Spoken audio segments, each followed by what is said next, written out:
By the way, we're going to talk about that. I got a question about that. I literally have a question about that. We're live. Okay, so David, check this out. We're making history today. Today, our guest, Johann Hari, flew in from UK. Yes? Yeah, I've been in Miami a while, but yeah. Okay, so here's the interesting fact about today's interview, folks. Brace for impact. But you got to wait 8 seconds before you say, I'm not sure if I like this guy or not. So his TED Talks have been viewed 78 million plus times, 80 million plus times. His books have been translated in 37 different languages. He's gotten praise, wait for it, from Hillary Clinton, but also from Tucker Carlson. He may be the only guy that has gotten praise by Hillary Clinton and Tucker combined. Literally, in the little Venn diagram, there's Hillary, Tucker Carlson, Oprah, and Noam Chomsky, and I'm the one person who's ever been praised by those four. Don't forget Elton John. Well, Elton John too. So. I want them all to form an a cappella band and sing about my songs, but Elton's not up for it. I don't know why.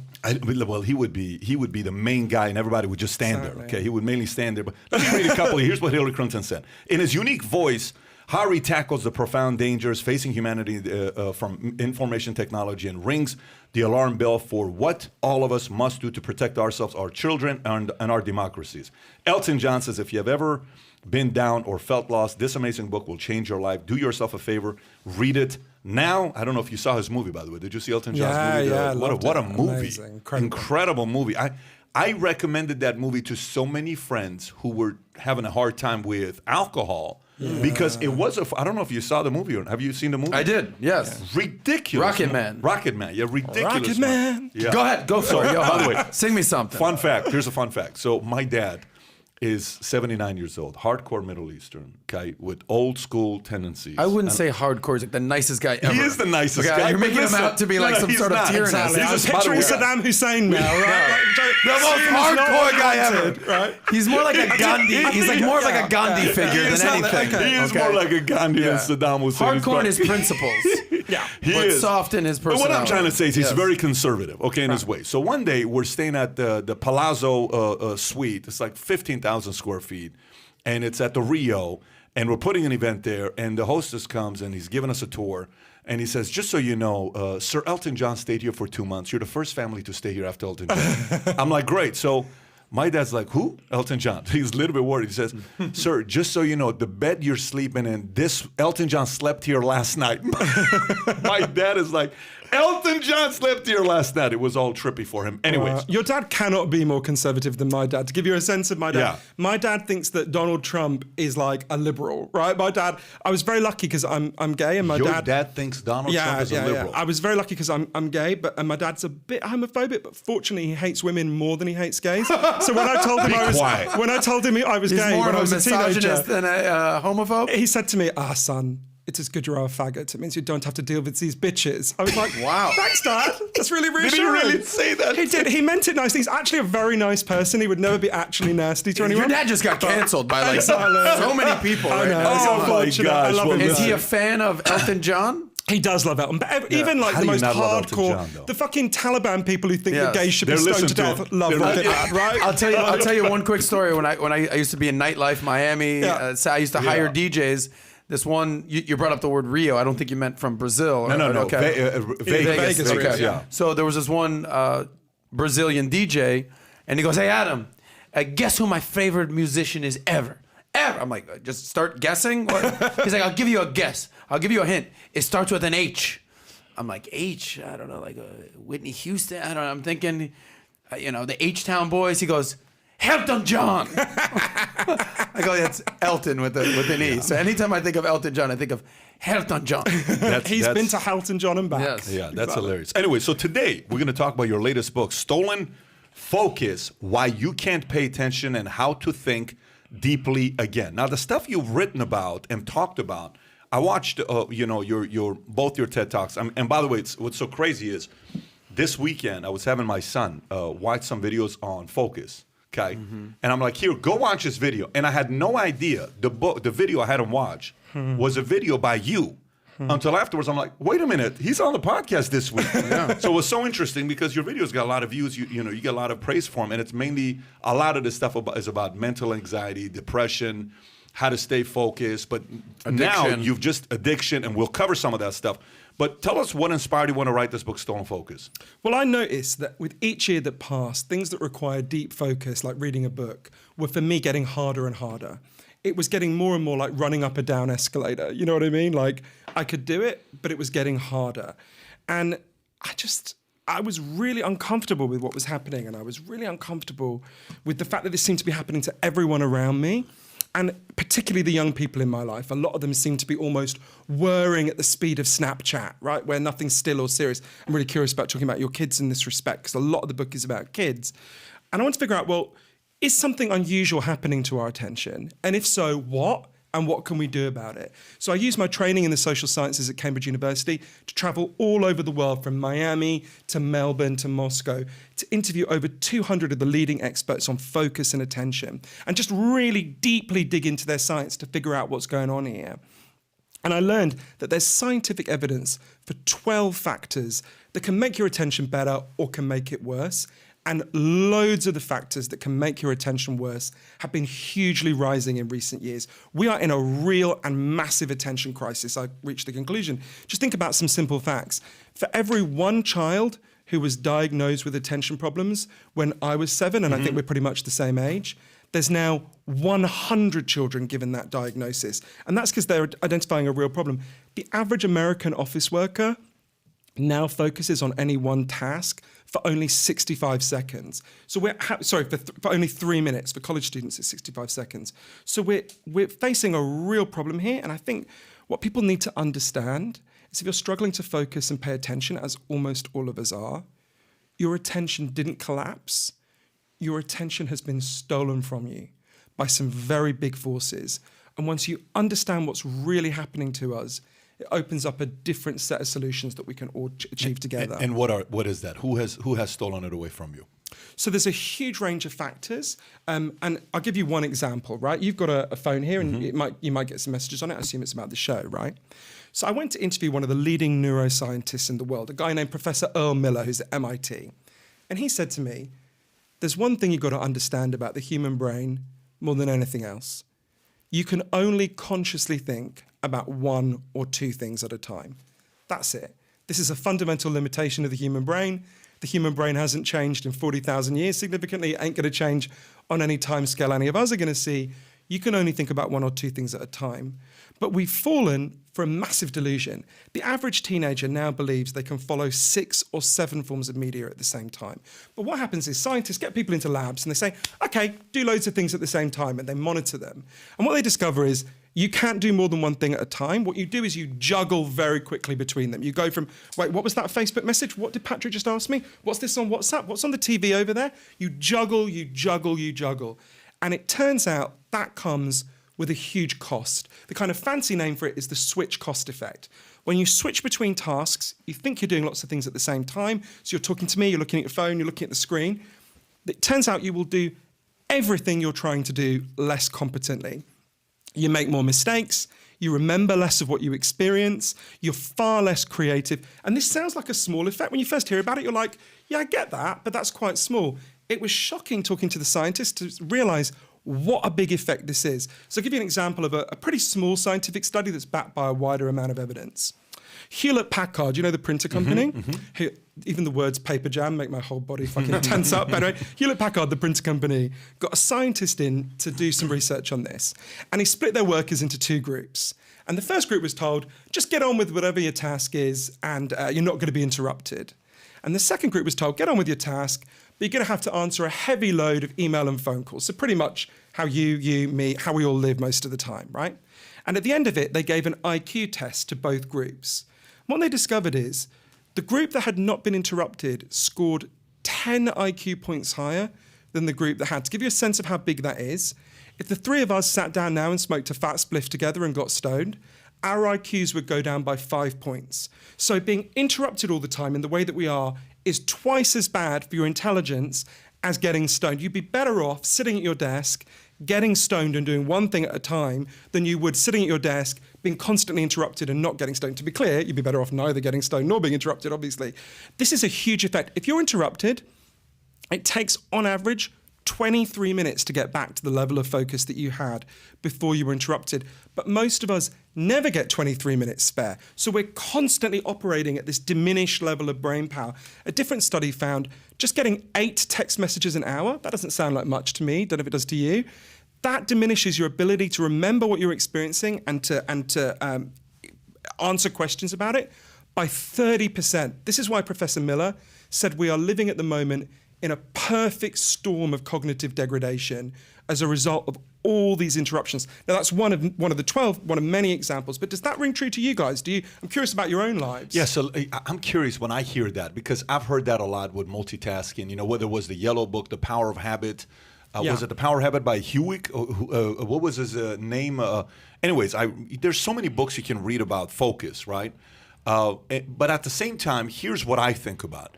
You ever seen the statistic of how much TV people used to watch 50 years ago versus 30 years ago versus 20 years ago? It's like, oh my gosh, people watch 45 hours of TV per week. This is insane. Mm-hmm. This is ridiculous. It's the end of the world. We have lost focus. We no longer have a relationship. We no longer have this.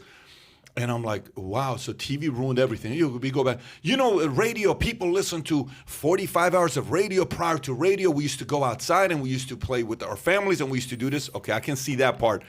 But I think distractions have started since radio, right? I mean, I would assume. So I'm just speculating. I don't know. I've studied the numbers on radio and TV, and we can pull it up. But then it comes today with this being a distraction, which you're fully, absolutely right. But I would be curious to know, is the amount of TV we watched 30 years ago before this showed up, has that been replaced by the amount of phone entertainment we watch every week? So there's research on this. No, actually what we're doing is we're doing both. We're watching TV and we're tweeting about it. Actually, what's incredible is TV viewership has not massively gone down. What's happened is we're switching all the time between the two, which is one of the factors that's fucking up our ability to focus. And I think, and there's a wider thing about, it's absolutely true, when you look at the evidence that our attention is getting worse, a lot of people, totally understandably, and this was my initial response, go, isn't this a bit of what's called a moral panic, right? So a moral panic is when a change happens and people shit themselves and go, this is terrible. Mm-hmm, mm-hmm. And then actually in the long arc of history, you look back and you go, was that really so bad? So think about, for example, in the 1950s, loads of kids were reading violent comic books. And at the time, there's this huge panic about it. There's Senate hearings, and now we look back and if your kid's reading a comic book, we're like, seems very innocuous to us now. So one way of thinking is that it might be like that, but a different way of thinking about it, and I think the evidence suggests it's more like this, and I learned about this in part from Professor Joel Nigg, who's one of the leading experts on children's attention problems in the world. This is more like where we were with obesity in the 1970s. So if you look at a photo of a beach in the United States in, say, 1960, it's really weird to us because everyone is what we would call buff or slim. Everyone. And you look at it, you're like, where's everyone else, right? And you look at the research, there was basically almost no obesity in 1960. And then a whole series of changes happened in the way we live. The food supply system completely changed, right? What we eat bears no relationship to what our grandparents ate. We built cities that it's impossible to bike and walk around, right? And we became much more stressed, which makes us want to comfort eat more. And all these big changes caused an obesity crisis. But when people started warning about this in the 70s, a lot of people said, you said the sky was falling when we read comic books, you said the sky was falling when radio came along, but this is just a moral panic. But it turned out actually if we'd listened to them and made the changes they recommended, we wouldn't be in this obesity crisis now, which is so bad for people's health. And I think what's happening is a kind of obesity epidemic for our minds. Now, it's really important to understand it doesn't have to be this way, right? And one of the reasons why this is so important is I would just say to anyone watching or listening, think about anything you've ever achieved in your life, right? Whether it's starting a business like you guys have, whether it's being a good parent, whether it's learning to play the guitar. Whatever that thing you're proud of is, it took a huge amount of attention and focus, sustained attention and focus. And when our ability to focus breaks down, as it clearly is, I think, your ability to achieve your goals and your ability to solve your problems, they also start to break down. You can also see this, when anyone who has a kid who can't focus, and there was an experience in my life like this that I can talk about if you like, one of the reasons it's so painful is you can see oh, this kid is going to find it much harder to find their way through the world because they're not going to be able to sustain focus. They're not going to be able to stick at difficult things, or even with conversations, you know. So yeah, I think this is a big crisis, which is a response to big changes that are happening from social media, to some aspects of social media, to the way we eat, from the hours we don't sleep to the hours we overwork. There's a big range of factors going on here. But crucially, when you understand these factors, we can start to get a handle on them, and I'm sure we're going to get to that. Well, Johann, you brought up social media, so I wanted to ask, you know, Pat brought up radio, we talked about TV, even computers, even video games, anything that fits in that category. That's all stuff you did at home, and then it was time for you to get out the house, walk away, and then go live your life and do what you got to do. Now, this goes everywhere with you. Okay, so my question is, how much of that is related to this goes everywhere with you, and how much is there's so many pros and cons you could talk about with the phone, but is this the biggest culprit these days? You know, this is something I thought about a lot, because I actually, at the start of researching Stolen Focus, I basically had two stories about why my attention had gotten fucked. One was, I thought, well, you're lacking in willpower. You're weak. Why aren't you strong enough to just not look at this shit, right? Mm-hmm. And the other story I had was, well, someone invented the smartphone, right? That was so, and fucked me that way, right? Yep. So because those were the two stories, I later learned it's much more complicated what's going on, and we need a different kind of solution. But at the start, my response was, okay, I'm just sick of this. I'm tired of being wired. I want to get my brain back. So I went away for 3 months with no smartphone and no laptop. How did you survive for 3 months? It was really, it's fascinating. I was really lucky because the film rights to one of my previous books is sold, so I had a bit of money, and I went to this place called Provincetown in Cape Cod. And it was interesting because there was lots of ups and downs, but the thing that amazed me, and I think really speaks to your question, is, you know, I was nearly 40. I thought, oh, maybe my attention span is getting older. Mm-hmm. My attention went back to being as good as it had been when I was 17. I could sit and read a book for 8 hours and not get distracted. It blew my mind how much my attention came back. And at the end, and I later realized there were lots of changes I made, like to what I eat, in those 3 months that were also affecting my attention. And I learned about this from scientists later. But I remember at the end of those 3 months, just saying to myself, well, I'm never going to go back to how I used to live. Why would I go back? This is amazing, right? The pleasures of focus, of being able to follow through on a goal, the pleasures of being able to think deeply, have deep conversations, are so much greater than the shitty rewards of getting likes and whatever. I'm never going to go back. And then I got a boat across to Boston to my friend who I'd left my phone and my laptop with. And within a month, I never quite went back to as bad as I'd been, but I went like 80% back to where I'd been. And I only really understood why when later I went to interview an amazing man named Dr. James Williams. Dr. James Williams had worked at the heart of Google, part of the machinery that is fucking up our ability to focus and pay attention.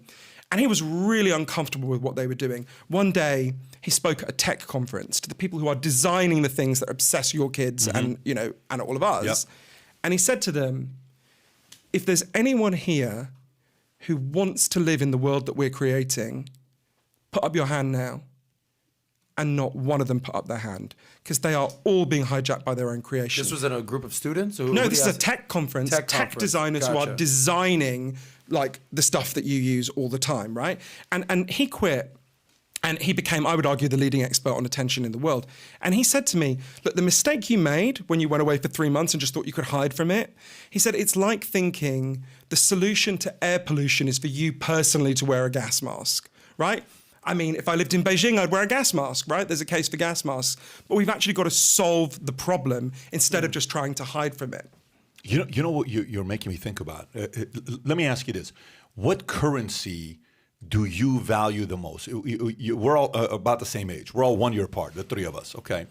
You're 79, you're 79, I'm 79. I think you're 79, yes? Exactly, no, yeah. The year you're born is what I'm saying. Oh, no, I'm sorry. I thought you were saying we're literally 79. You're 79. You look like you're 30 years old. My fucking skincare regime is impressive. You look like you're 30 years old, but you look very... I was born in 1979, yeah. Okay, so you're 80. 80, okay, 78, 79, 80. We're just 2 years apart, right?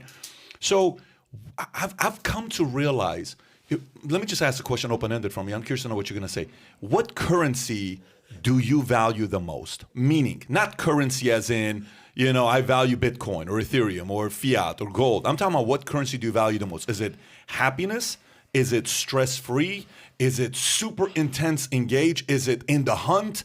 Is it, you know, what currency I have would an you... answer. I want to see what he's Okay, going to say. yeah, I want to go hear ahead. his. What currency do you value the most? You know, I had such an interesting conversation with a guy called Dmitry Leontiev about this, who's one of the leading psychologists in Russia. And he said to me, you know, when Russians, he said, when we look at Americans and British people, you know, American and British philosophy is all about the pursuit of happiness, right? It's even in the founding documents of the country, right? We want to be happy. And he said, you know, Russians, when we hear that, we just laugh. He said, children want to be happy. He said, you'll have no control over whether you're happy in your life. Very minor amount of control. He said, life is about meaning and the pursuit of meaning. And if you have meaning, that'll carry you through a shit ton of unhappiness, right? Or think about something as simple as going to the dentist, right? You go to the dentist, you've got a toothache, and you know, and the dentist inflicts terrible pain on you, but that has meaning to you because you know it'll stop your tooth hurting, right?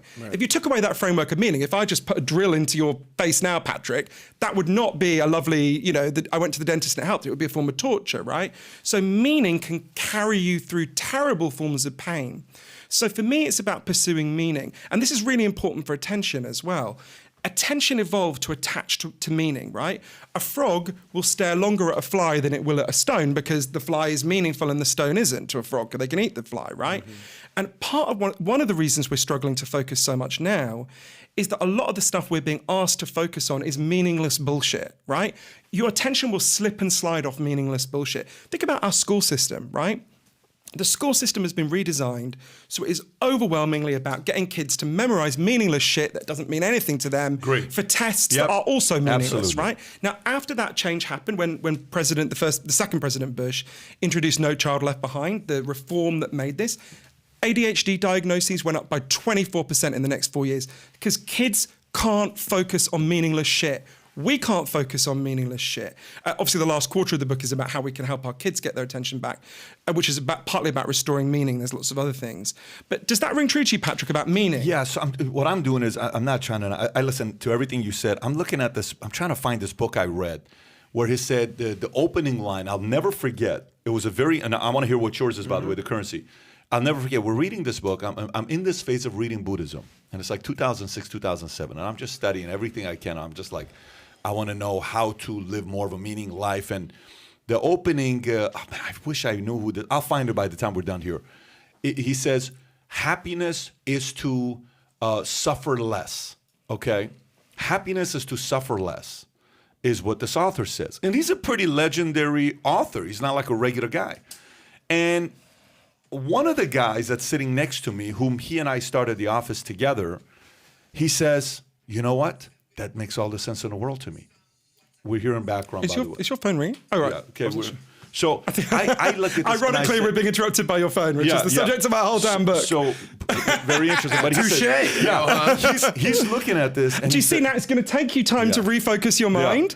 And I'm not saying this smugly, like we all face this dilemma, but it's going to take time for you to refocus your mind. But I am so there right now because I remember the scene. He's locked in right now. He's sitting next to me and he says, you know what? That's why I'm going to stop being a business owner and I'm going to go back to college because I want to suffer less. And I sat there, I was, whatever 2007 was, 15 years ago, I sat there, I'm like, is that really the purpose of life? To suffer less? And he's like, I think that's what it is. What the hell are we doing? Why are we chasing this? Why are we going through this? So I think a lot of times, based on what you're saying is, whatever your currency is, you're going to solve for that. Adam, you were going to say your currency is what? Well, I just think the most valuable currency, the biggest asset you have is time. You know, they say time is money. Like you've gone and you've interviewed hundreds and hundreds and thousands of people. I have done the same thing, but more with a different angle, more on a financial angle. And because my whole story was I was a nightlife, South Beach comedian, goofball, Miami. I said, I'm making no money. I got to get my shit figured out when I was in my... by age 26, I got a job in finance. 10 years later, I was like, oh my God, I've got all this money. I've got all this time. I'm working from home. What do I want to do with my free time? And I started interviewing guys like Pat who made it in business, financial advisors, and just basically understanding how money works. And ultimately what happened was I figured out, okay, you got to have a budget, you have a game plan for your money, get out of debt, save your money, invest, insurance, protection. And then I started asking questions about retirement. And then I realized that people who are wealthy, they don't just sit around and do nothing and wait to die. They do something with their time. And then this kind of gets into your meaning. And then if you ask people, if you had millions of dollars in the bank, that, you know, for some people, $1 million is a lot of money. For some people, $100 million, whatever the number is. But if you can own your time and if you can do whatever you want with your free time, I said, what would you do? And everyone said the exact same 3 to 4 responses. Number 1, they would travel, right? Who doesn't want to see the world? Number 2, they would pursue a passion, something that has meaning in their life. They would do it for free, whether that's photography, art, stand-up comedy, play baseball, whatever. They would do it for free. Number 3, they would give back or donate their time to causes they care about, right? Whether that's homeless, you know, women's shelters, kids, anything. They would do that. And the biggest thing was leaving a legacy. And so you can, quote unquote, live forever, have kids, family, philanthropic endeavors, whatever it is. But at the end of the day, that's what they call you're chilling. You could do whatever you want with your time. But Adam, I think what you're saying is so important. And I think for whatever your currency is and whatever your set of goals are, and I would agree with all of those goals that those people are putting forward, you've got to be able to pay attention to achieve any of them. Dr. Williams, who I mentioned before, gave me a really good metaphor. He said, imagine you're driving somewhere and someone throws a huge bucket of mud over your windshield. Doesn't matter what you've got to do whenever you get where you're going. Mm-hmm. The first thing you've got to do is clean your windshield, right? Because you're not going to be able to get anywhere or achieve anything if you don't do that. And in a way, when our attention breaks down, that's like mud on the windshield, right? Your ability to get anywhere or do anything is, and you mentioned suffering, Patrick. This is a real source of suffering, right? When your attention breaks down, the way I would put it, and it's really became clear to me in Provincetown when I had that time off and I began to be able to focus again, was it's like you become a kind of stump of yourself, right? You can sense what you would have been if you'd been able to apply yourself, but you feel like you can't get that. And that's why when you understand these 12 factors that are damaging our focus, it opens up, there's two different ways we can respond to this, right? And we've got to do both. The first is there are all sorts of things as isolated individuals. I think of it as offense and defense, right? So we've got to play defense. We've got to protect ourselves and our kids from these factors that are pouring acid on our attention all the time. So I'll go through dozens of examples in stolen focus, but I'll give you one example. I should have brought it. It's in my case outside. I've got a plastic safe. It's called a K-safe. You take off the lid, you put in your phone, you put the lid on, you turn the dial, and it will lock your phone away for anything between 5 minutes and a whole day, right? I won't sit down to watch a movie with my partner unless we both imprison our phones. I won't have dinner with my friends unless everyone agrees to imprison their phones. Oh, you make these demands before people get together. Because it's difficult at first, but then people start to get the pleasure of, it's difficult for me, but then you start to get the pleasure of a deep conversation, of deep engagement. Yeah. So that's one level of response. Yeah, I think there is an area for what you just said. I fully like that. Like, you know, Jennifer and I, right now when we go to dinner, and we're with the kids, here's what else I say, babe, put my phone in your purse, okay? Oh, wow. And that's kind of like, hey, put the phone in your purse. Mm-hmm. It's not my purse, and boom. After dinner, we have good conversations. And I really enjoy talking to the kids, and if I'm the one that's always asking questions. But I will say this to you. So we've lost focus, right? We're saying that focus is less, which I don't disagree, but I'm a little bit skeptical about it. And challenge me on this. I want to hear the challenge. Yeah, so because to me, it's the way I see it is, would you say innovation is better today, 50 years ago, or 100 years ago? When would you say innovation is better? It's hard to measure these things. Like advancement and innovation. It's very hard to measure these things. There's far more human beings now than there were 50 years or 100 years ago. So, you know, we've got 8 billion people's brains on it now as opposed to 1 billion people's brains 50 years ago. I think it's very hard to compare. I don't know if it was 1 billion 50 years ago. I think it might be slightly less than that, democratization of technology is higher than ever. Think about it. They say, you know, that the phone you have in your pocket, that's the exact same technology that NASA used to get people into space into the 60s. And now everybody has it, not just NASA. So this is what I'm trying to say. So for example, I did these 2 tests. Okay, so I went and bought this. I didn't buy it. Greg Dinkin, shout out. He got this for me as a gift. He says, Pat, you got to put this ring on. I said, okay. So Aura ring. I put it on, and he looks at my stuff more than I look at my stuff. I'm half the time I'm running out of batteries, and he says you got to charge it. But the other day we're sitting there, we're having, and we're like, hey Pat, how can you go off of 4 to 6 hours of sleep? I'm like, I don't honestly have a clue, but I can pull it off, right? You're saying he knows your sleep schedule? Yeah, no. So because it tells you everything, gotcha. your readiness, all this other stuff, right? And by the way, we're not doing a sponsorship anything. So this is not like a sponsorship deal I'm doing. I'm just telling you guys what this experience was like. So then we sit down and we look at it with the guys, and they say, Pat, you slept 5 hours, but you were in REM deep sleep for 3.5 hours. And I slept 7.5 hours, and I was in REM only 2.5 hours. I'm like, okay, maybe we need to learn our bodies better. So you're able to have deeper sleep than I'm having deeper sleep. I have lighter sleep. Okay, I don't know. So then thinking comes and he introduced me to this other guy. We're talking about at lunch yesterday, the DNA company. Yeah. Okay? I was gonna bring that up. I don't know if you heard about the DNA company. They take your saliva and they come back and they tell you everything. Your temperament, how you will go here, 1 second pissed off, 2 seconds later you're telling a joke and you're just laughing about it, you forgot about it, you moved on, right? And your bone density, your testosterone, your estrogen, your food, what you should eat, what you do, what your body doesn't. And I'm listening to the CEO of the company, and so I'm like, so I had my wife and I, because a lot of time when these guys they're just trying to sell something, I'm very skeptical, and I'm like, that made sense. And Jennifer's just like, what? Have you guys ever had? I've never met this guy before. This made sense. That made sense. This made sense. Okay. So it made me think about a couple different things. Well, I don't know if everything 100% applies to everybody, because when I think about an athlete, so football's going on right now, right? You think about a linebacker, you think about a quarterback. A quarterback is in huddle. He's looking at the situation. The guy's speaking to him. Audience, the fans are screaming and hollering. Defense is running around. Blitz is coming from here. The guy's stepping back. Are they going to do the blitz? My guy's going behind me. I got to step out. I come back. I got 3-4 seconds to look at my 3 different receivers, not lose the fumble. I'm getting all this situation. That's to me, that's all like 50 different multitasking that you're doing. And almost no one can do it. Right? The reason why they're the great guys is because it's almost impossible. So that goes to a point which I want to put it on you is one, multitasking a muscle that we can improve in, but we're always going to do better if we're doing on one thing fully. I fully believe that, the one thing, that's the best way to do it. You're going to be better off focused on one thing, but is multitasking something we can get better in? And if yes, is that someone's wiring? Is it the nurture versus nature with the DNA, the individual, that some can handle it more than others? What would you say to that? So I asked the leading experts on this. I looked at the research, and it was kind of depressing. You can get very slightly better at it, but the truth is you can't get much better at it. But I want to something you said, Adam, that I think is really important. There were loads of things, what you said about sleep as well, Patrick, remind me to come back to that.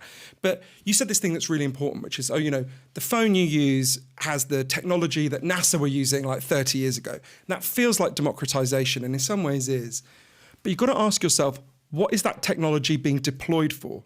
Is it being used to make your life better, or is it being used to invade your attention? Now, it could be used to make your life better. We could democratize it. At the moment, it isn't. So, and this was explained to me by some of the people who designed these apps, some of the leading figures in Silicon Valley, who've subsequently kind of spoken out because they're horrified by what they've done. So let's say you pick up your phone now, Patrick, and isn't it funny how it feels quite invasive to touch someone's phone? Sorry, I didn't mean to. It feels like weirdly personal, like I've touched your body. Like their private parts. Exactly, right there. exactly. Hey, buddy, don't mean to me now. Yeah. When let's say you open your Facebook now, or any of the major social media apps, Facebook or whichever one you choose immediately starts to make money, and it makes money in 2 ways. The first way is obvious. You start to see ads. We all know how that works. The second way is much more important. Everything you do on Facebook is scanned and sorted by their algorithms because they're building up a profile of who you are. So let's say that you like Donald Trump, Bette Midler, and you tell your mom you just bought nappies. Okay, so I don't think anybody fits in that category. That diagram's going to be like the fucking Elton John, Hillary Clinton, Tucker Carlson one. But let's imagine. So it'll figure out, okay, you like Donald Trump, you're probably conservative. You like Bette Midler, if you're a man, you're probably gay. And you're talking about diapers. Okay, you've got a baby. It's building up an enormous, imagine it's got tens, if not hundreds of thousands of data points about you. It's learning all about you. Data is what you're saying. In order to be able to manipulate you. Because you are not the customer of Facebook. You're the product they sell to advertisers. So the reason why they make the big bucks is they go to an advertiser and they say, we can target someone so directly. You're selling diapers? Okay, we can make sure your ads don't go to me. I don't have a baby. We can make sure the ads go only to people. You want to target conservative gay people with babies? We can get you there, right? That's why they're so lucrative. But what this means is every time you close Facebook or TikTok or Snapchat or any of them, what happens is those revenue streams disappear. So the business model of all of the existing social media companies is very simple. All of their engineering power, all of their algorithms, all of this genius they have is geared towards one thing: figuring out how do we get Patrick and Adam and their kids to pick up their phone more often and scroll for longer, right? It is designed to invade our attention. Sean Parker, one of the biggest initial investors in Facebook, said, the Napster dude, said, we designed Facebook specifically to invade people's attention. We knew what we were doing and we did it anyway. Is that something new? Yeah, well, it's a much deeper form of invasion. So you think about a TV ad. Let's say you placed an ad during the Johnny Carson Tonight Show, right?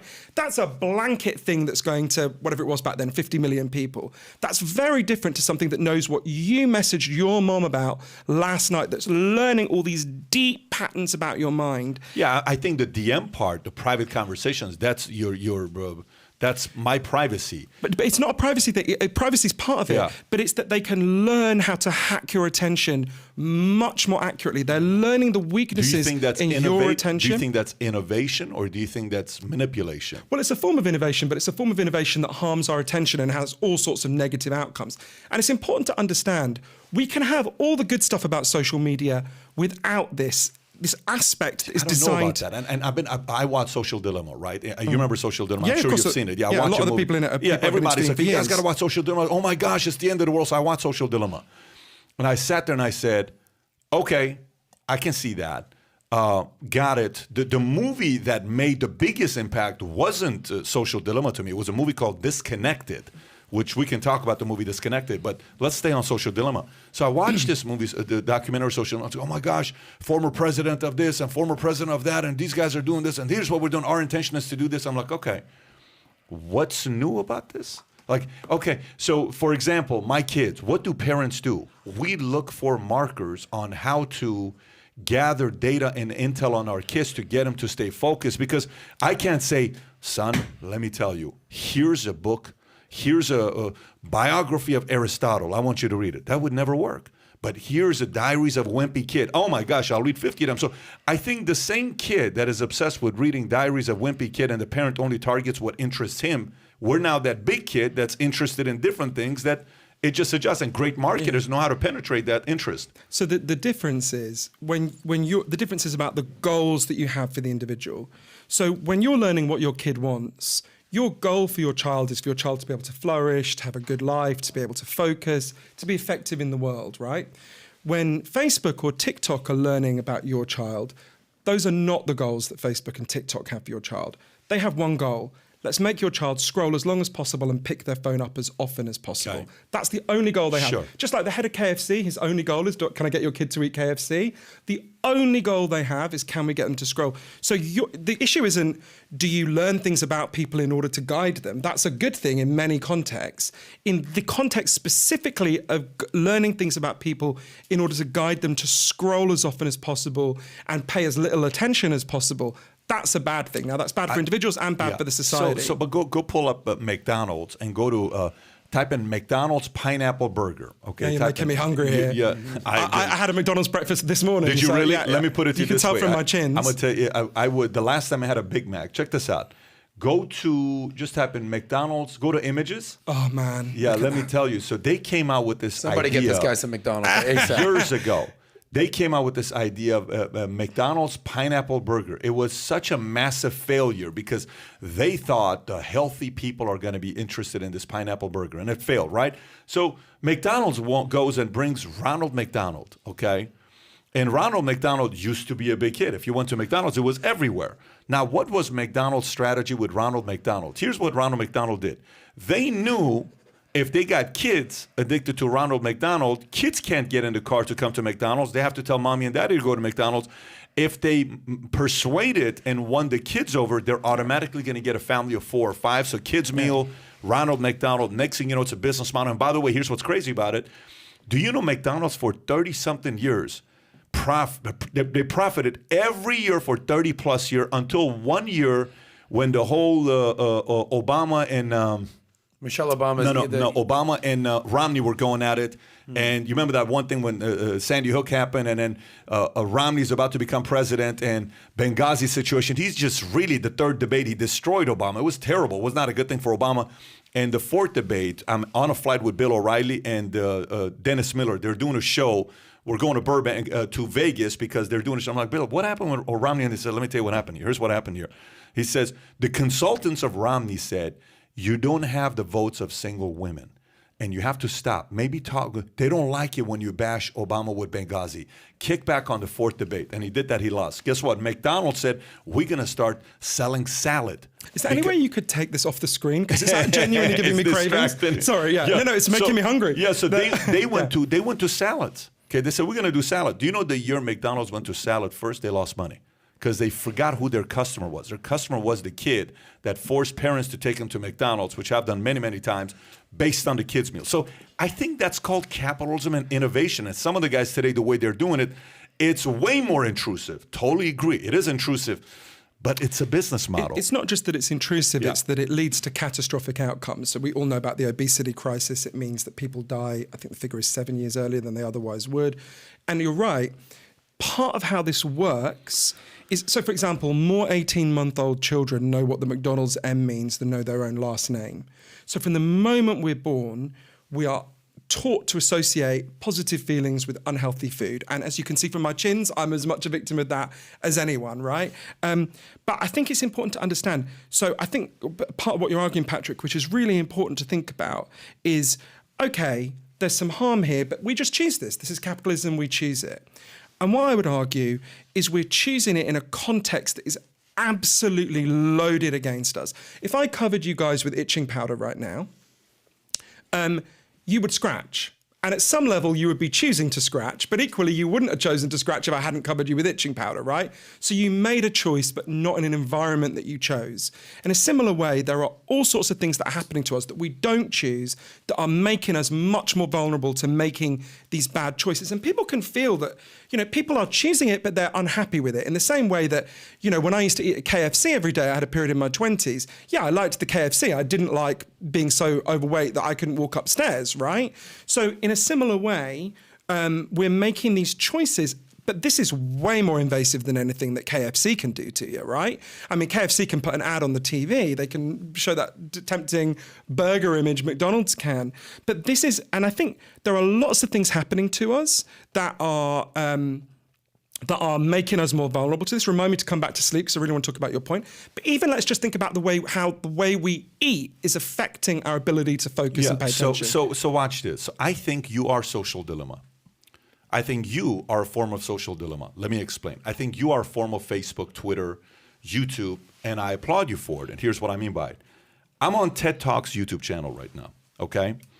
And I'm on 11 days. Go to TED Talks YouTube channel and scroll down to a video from, go 2 weeks ago, okay? Now, TED Talks, so everybody knows, go to TED Talks, not TED, there's another one. Type in TED Talks, okay? And they have another channel with 32 million subscribers. Go a little lower, go a little lower, go a little lower, little lower. No, what did you do? Did you click on that? Okay, right there. Click on that. Okay, so how many subscribers? Can you zoom in a little bit to show how many subscribers that is? 34 million subscribers. Now go to videos, and just keep scrolling down to like 2 weeks. Keep going down. Just scroll until it goes like to a month ago. Okay, keep scrolling. What are you doing? Okay, go type in videos. Click on the videos at the top. Yeah, videos, and just keep scrolling down. Yeah, keep scrolling down. Keep scrolling down, keep scrolling down, keep scrolling down, keep scrolling down, keep going until we go to like 2 weeks, okay? Go to 2 weeks ago. This is a 33 million subscriber channel, okay? 33 million subscriber channel. Tens of millions of eyeballs, okay? Now zoom into somebody right there. You went away from videos again. I don't know why you keep doing that. Yeah, reset on me. Okay, so go here to, go to one of them right there. All right. 395 views on a 33 million subscriber channel. Zoom in a little bit so we can see the amount of views. Crazy, 1,000 views. Zoom in. 395 views. I don't get it. 790 views on a 33 million subscriber channel. I don't get it. So watch this. Yeah. How is it that Johann here is able to get 80 million plus eyeballs on the same channel that thousands of other people can't even crack 1,000 views? Here's what I think. I think your messaging is more innovative than others, and you're able to connect to us as the audience than them. How many of them have a book that they're publishing that would love to be sitting here right now so we can sell a few thousand books? So the point I'm trying to make is I think we're in the game of attention, and you've gotten the attention of former Hillary Clinton, Elton John, Tucker Carlson. How did you get their attention? So I think credit goes to the innovator who's able to get the eyeballs. I don't see a difference between all of us here in Social Dilemma. I may be wrong. Correct me if I'm wrong. I'm all ears. So I think you made a really important point. I want to just think through it carefully.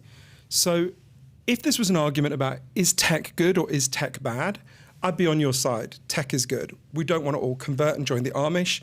No disrespect to any Amish people. I guess they're cheating if they're watching right now. He's offended a little bit, but he'll get over it. Yeah. That's not the debate. The debate, tech is good. We want to have the technology we have. We want to be able to reach people the way you and I do. The debate is what tech designed for what goals, working in whose interests. So I think there's an analogy that can help us to understand. So now, I stress again in the book, I go through loads of things that we can all do as individuals to protect and boost our attention. And the last quarter of the book is particularly what we can do for our kids' attention, which I know will be very important to you as a dad. So maybe we can talk about that as well.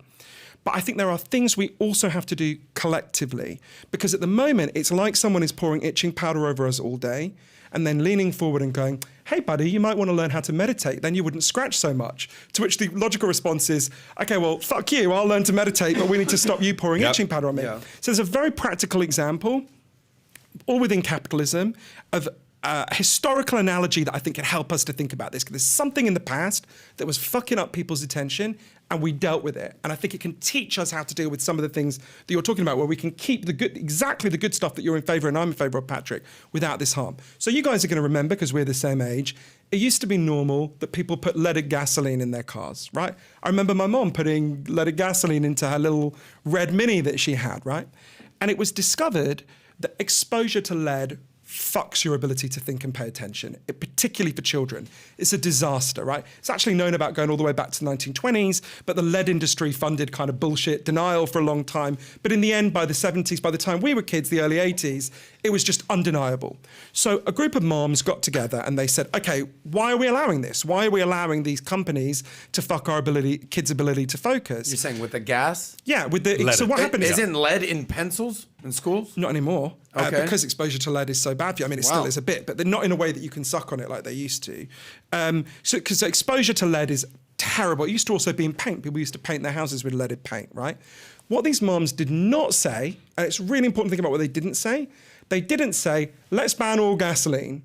They didn't say let's ban all paint, right? They said let's ban the specific thing in the gasoline and the paint that is fucking our kids' ability to focus, which is the lead, right? They led a campaign, they succeeded, right? There's no more lead in paint and gasoline.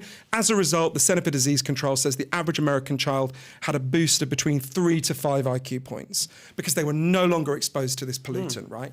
Now, I think, and more, it doesn't really matter what I think, what a load of the experts that I interviewed think is there's an analogy with social media, right? So go back to what we were saying. What's the equivalent of the lead in the social media? How do we have the social media? Dopamine addiction. What would you say? It's lead. I think it's the current business model, right? Okay. Which is one form of capitalism that can be replaced by a different form of capitalism. So go back to what we said, right?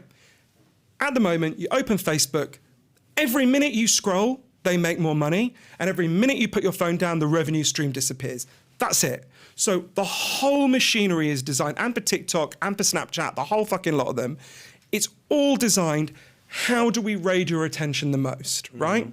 That's it. That's their model.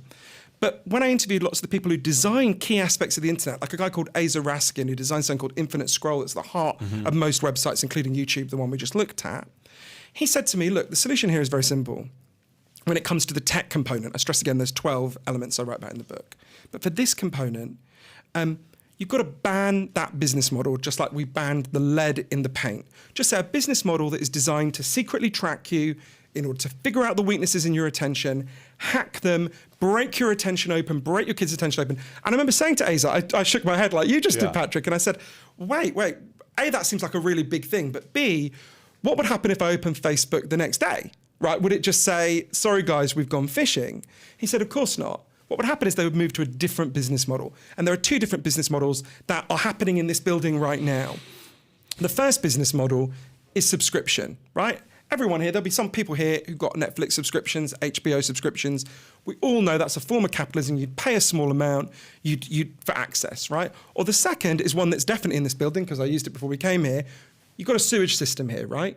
Now, before we had sewers, we had shit in the streets, we got cholera, so we all pay to build and maintain the sewers together, and we all own the sewers. You own the sewers here in this part of Florida.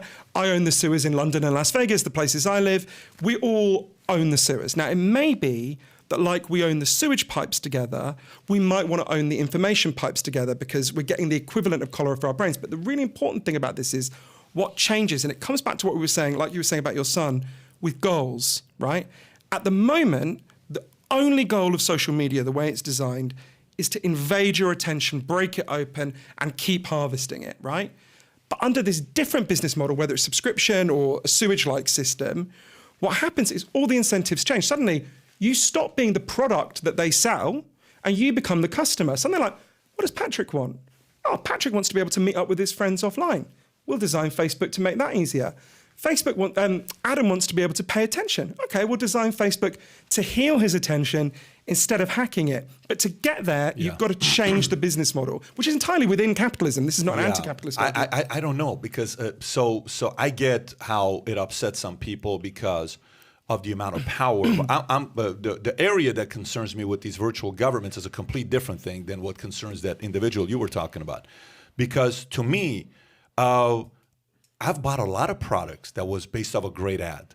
Yeah, I've seen and been inspired by many stories.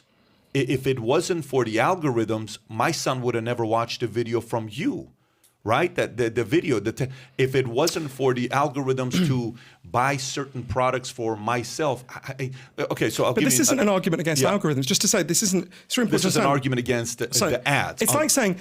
So an algorithm is like a recipe, right? An algorithm decides what order you see things in social media, right? But you're saying Facebook shouldn't make money based on the ads because they're gathering intel based on me to show me products that I want to buy, and that becomes a business model that Facebook, we should change that model. No, they shouldn't have a business model that's designed to maximally invade people's attention. You can still have algorithms in the different models. You need to have algorithms.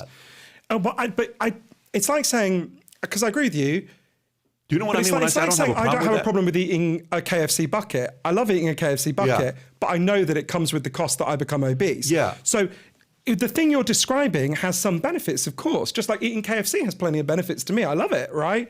But it comes with a cost. The question is the cost outweighing the benefit? Should we eliminate that from people? Should we eliminate from people hurting themselves? Like, should we eliminate, the four... Okay, so maybe let me ask you this. What do you think about the system of capitalism? I think markets are a really important tool. Every society that's ever abolished markets regresses to extreme poverty.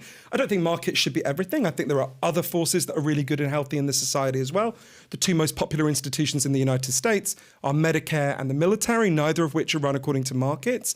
So, you want to have a mixture. You want to have a really strong market economy and really strong countervailing forces that operate on different model. So this isn't about being anti-capitalism. This is about saying the current model we have, and this isn't, by the way, just true of this one factor of the 12 that I write about in Stolen Focus, the harming our attention. It's true of lots of them. We can talk about the food industry, for example, or air pollution. There's a whole, or the factors that are causing us so much stress. Stress destroys your ability to focus and pay attention. But the question is not, are these things good? The question is, do they come with costs? And do the costs outweigh the benefits? And a model that is destroying... Think about the fact that one small study, for example, backed by a wider body of evidence, found out that the typical American college student now focuses on any one task for only 65 seconds. Children with attention problems are blowing up, right? Think about the fact the average American office worker only focuses on any one task for 3 minutes, right? Imagine your whole life passing in a hailstorm of 3 minutes here, 3 minutes there, 3 minutes there. What was that? What was this? Yeah. What? This is the texture of our everyday lives. And at the moment, we're in a race, right? At the moment, to one side, you've got all these 12 factors that are causing attention problems, many of which are on course to get much worse. Paul Graham, one of the biggest investors in Silicon Valley, said that the world would be more addictive in the next 40 years than it was in the last 40. Think about how much more addictive TikTok is to your child than Facebook, right? So these forces are on course to learn how to hack our attention in ways that will make Facebook look like a fucking Tetris on a Game Boy. Pat, what was? Sorry to cut. You had a point with capitalism, and sorry, and sorry, I cut you off. Sorry. No, but shut up. I think that's where we were. This is good. I like this. Exactly. This is the banter we're having. I don't want you. I want you to. This is like we're learning. We're getting to a place. Yeah, where I'm going with this is like I'm sitting with Chip Wilson, the founder of Lululemon, right? Mm-hmm. And I'm interviewing this guy, and we all know Lululemon. And by the way, they started off being 88% of their clients were only women, and now it's like 55% and 45% of their customers. Would you have ever thought like 40-something percent? I would still think it's 80-20, but okay. And he said this. I was at the Lululemon store the other day. I got a couple shorts. I don't understand. I don't know if we bought Lululemon or Nikes. He would know because he picked them up. But we were at the Lululemon. I'm like, you know what? I would probably sport that. Okay, I would probably wear that for a workout. The material's good. I'll sport it. But here's what he said to me. He says, 20 years from now, being in shape will be irrelevant. I said, tell me why. He says, everyone's going to be in shape 20, 30 years from now. I said, explain that to me. That doesn't make any sense because everything nowadays is about sitting down, not moving. You're not doing this. You're not doing that. What do you mean we're all going to be in shape? He says, because you know how everyone's got a smartphone right now? I said, yeah. He says, everyone's going to have smart clothes. I said, what does smart clothes mean? Smart clothes are going to say, here's where you're at. Sit down, stand up a little bit, move. You got to do this. Your temperature, you're going to look at your shirt. It's going to say, here's where you are. You drank too much. Drink more water. Take a sip of this. Smart clothes are going to get us to be more aware of what we're doing. He says the idea of being in shape is going to be nothing. Like today, you see somebody with a six-pack, maybe not even today, because today we see so many people that are in shape as well. You'll see somebody with a six-pack, so you'll be impressed. He says in 20, 30 years, you're going to be like, yeah, whatever. Everyone's in shape because of what we're burning. Now, is he right or wrong? I don't know. Is innovation advancing where they're seeing problems where entrepreneurs like himself are sitting there saying, how can I be the solution to this problem that this person's having? I think innovation wins. I think the part that concerns me is the following. The part that concerns me is when in 2000 and I don't know what year it was, I went and sat down with a psychologist. I had a lot of stress in my life. I'm like, man, what the hell is going on? Like, is this business stuff worth it?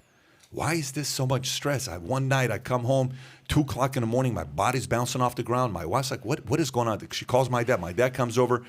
I go to the hospital. It's like, I think he's having a heart attack. They're like, no, this guy's not having a heart attack. What have you done the last few weeks? I said, I've been just on the road, busting it, going on 3-4 hours of sleep. He says, dude, your body's exhausted, okay? And this has happened a handful of times in my career, right? And so they put on a couple IVs on me, and then I went to work, but I was kind of like, is this worth it? Is it worth you working as hard as you're working and being in the hunt? I'm like, dude, I wouldn't want it any other way than being in the hunt doing something big in my life. But I think sometimes, we try so hard to move the pain and the challenges away. I want to have pushback. I want to have some being in a moment where it's stress. It's probably stressful to be in a fourth quarter and performing. It's probably stressful to have kids.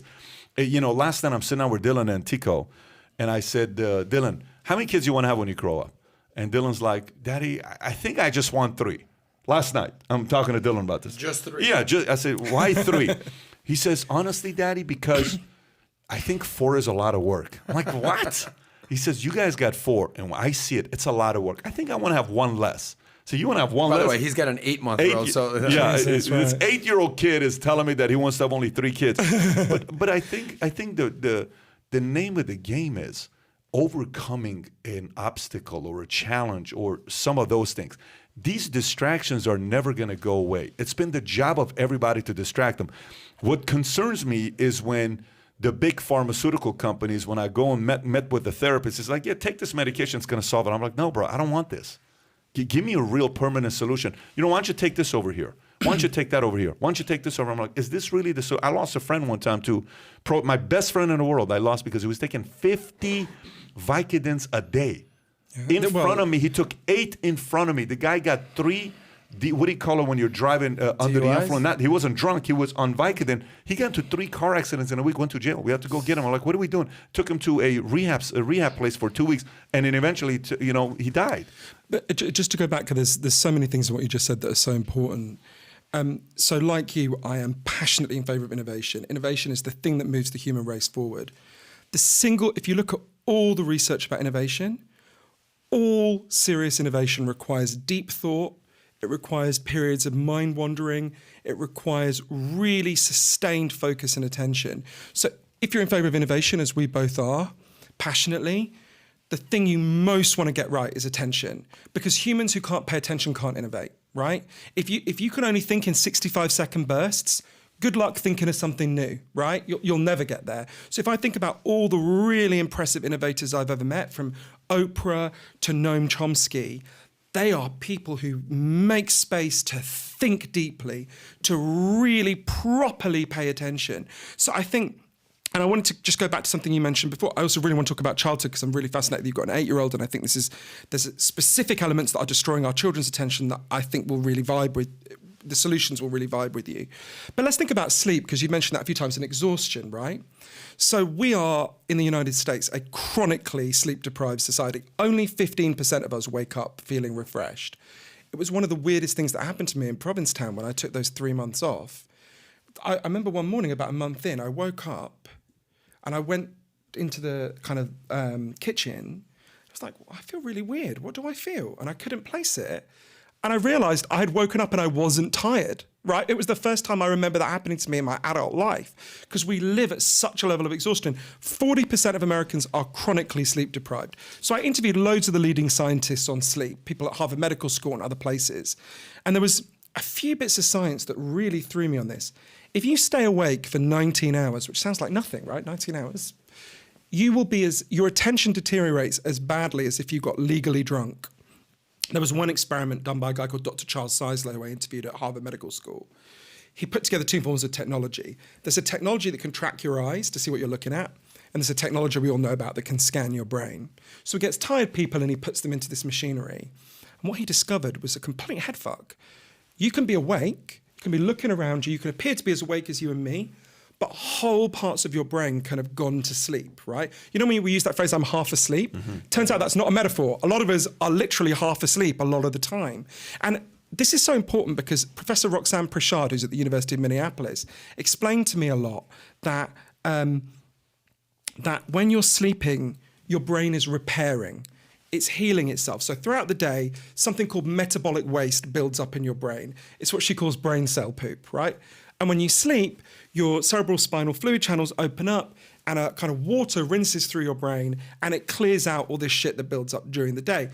If you don't sleep properly, if you don't get 8 hours sleep a night, which feels like a luxury to a lot of people in the United States, if you don't sleep 8 hours a night, your brain does not clean itself. This is why people who sleep less are far more likely to get dementia. You literally build up with shit in your brain. Your attention will be much worse. You know that kind of hungover feeling you have when you're tired? It turns out that's because your brain is literally clogged up. So the single best thing you can do for your attention, along with exercise as an individual personal level, is get more sleep, right? So yeah, the science on this is really clear and pretty shocking. Now there are some, and it sounds like you might be one of them, there's some natural genetic variation in terms of how much sleep people need. And some people are really lucky and just naturally need less sleep. But it's quite a small part of the population. And some people are unlucky and need a shit ton more. I actually agree with you. I agree with you that, the more and more.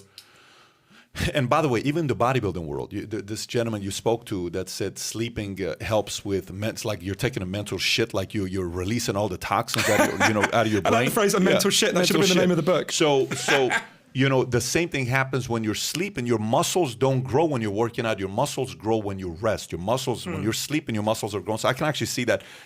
Going back to focus. So let's talk about focus because you said, I fully believe that if Noam Chomsky and Oprah Winfrey to innovate at the highest level, you have to learn how to be fully focused. I 100% agree with that part. So let's talk about somebody that's right now, got all the distractions we all got. They got one of these, they got an iPad, they got kids, they got family, they got, their jobs, they're trying to get a side hustle, they got, all these other things that they're doing, and they're having a hard time stay focused. What is the basic formula for one to stay focused?